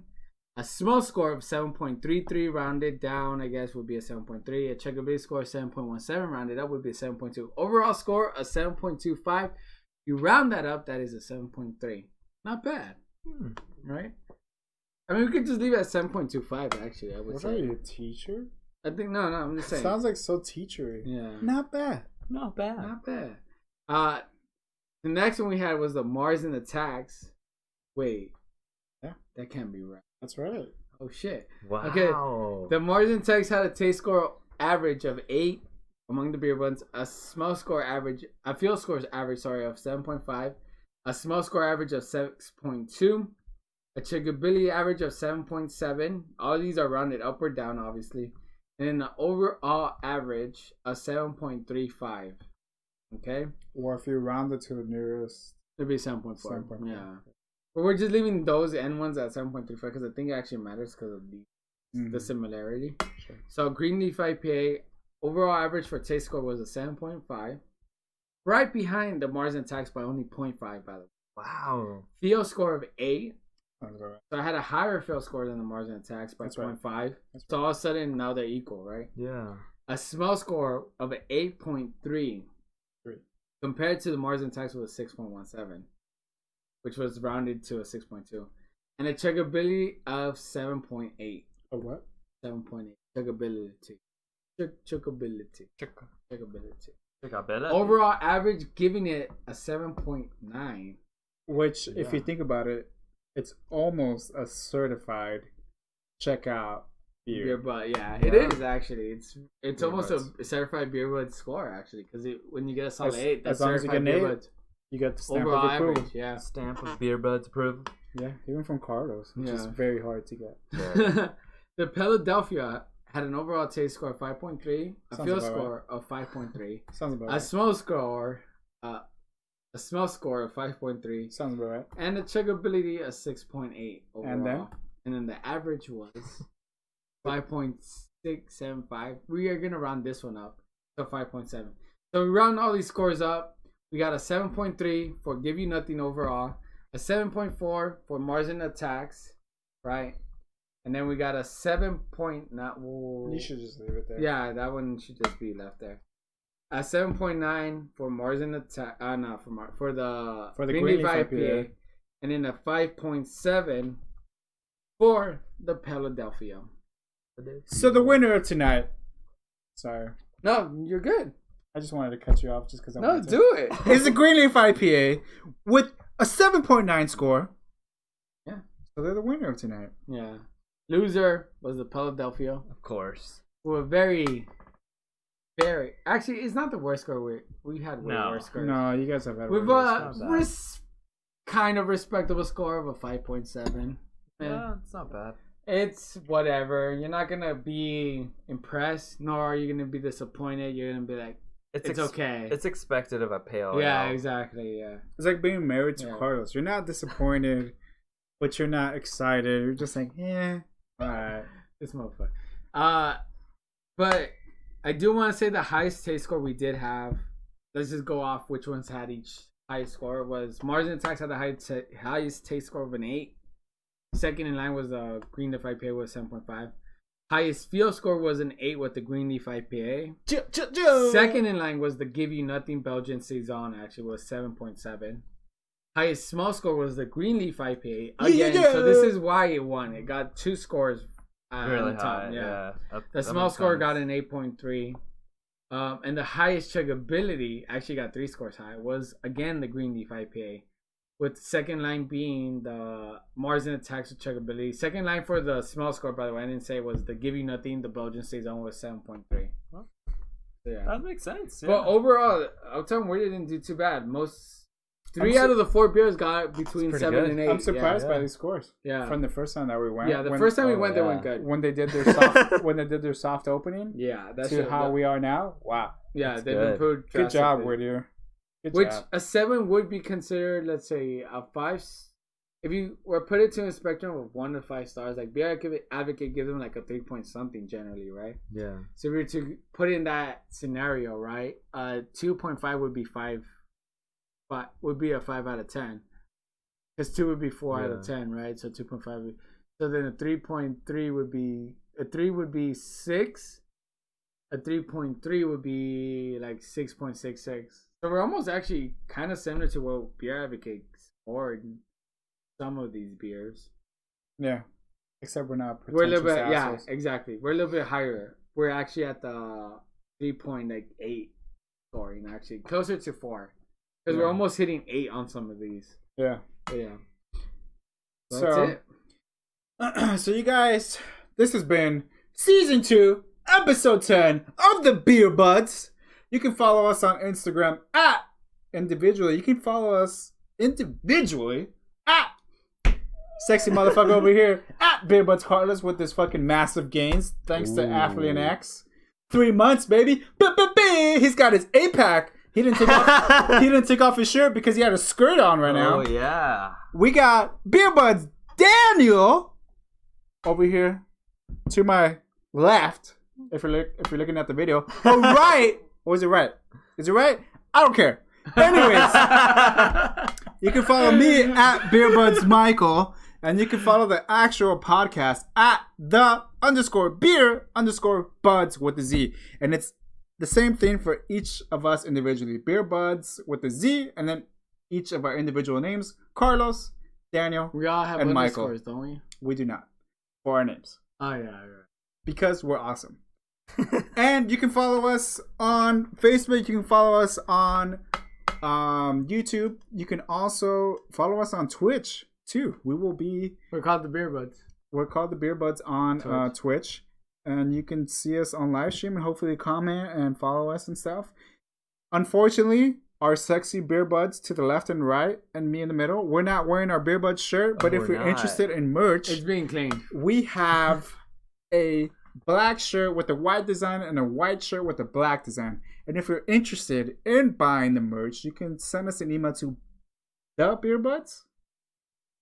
So yeah, everything's on this lowercase. The Beer Buds at gmail.com. But there's no underscore. So it's the THE Beer BEER Buds BUDZ at gmail.com. And you can send us your information and we'll mail you a t-shirt, and we'll also send you stickers and pins of all the for free. For free, yeah. With the brewery. Just kidding.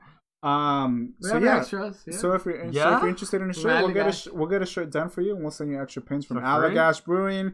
We'll send you a sticker from Whittier Brewing Company. Extras. Okay. And we'll send you a personal limited time up to like 10 of shirts or 20 shirts. I think I got up to 20. And we'll send you a personalized handwritten note by me, because Carlos doesn't know how to spell and or read. And yeah, this has been the Beer Buds Season 2, Episode 10, which means 10 in English. This has been Beer Buds Michael. Beer Budz Carlos. I thought it was gonna be Daniel. Beer Budz Daniel. I gotta go kill some rats right now, guys.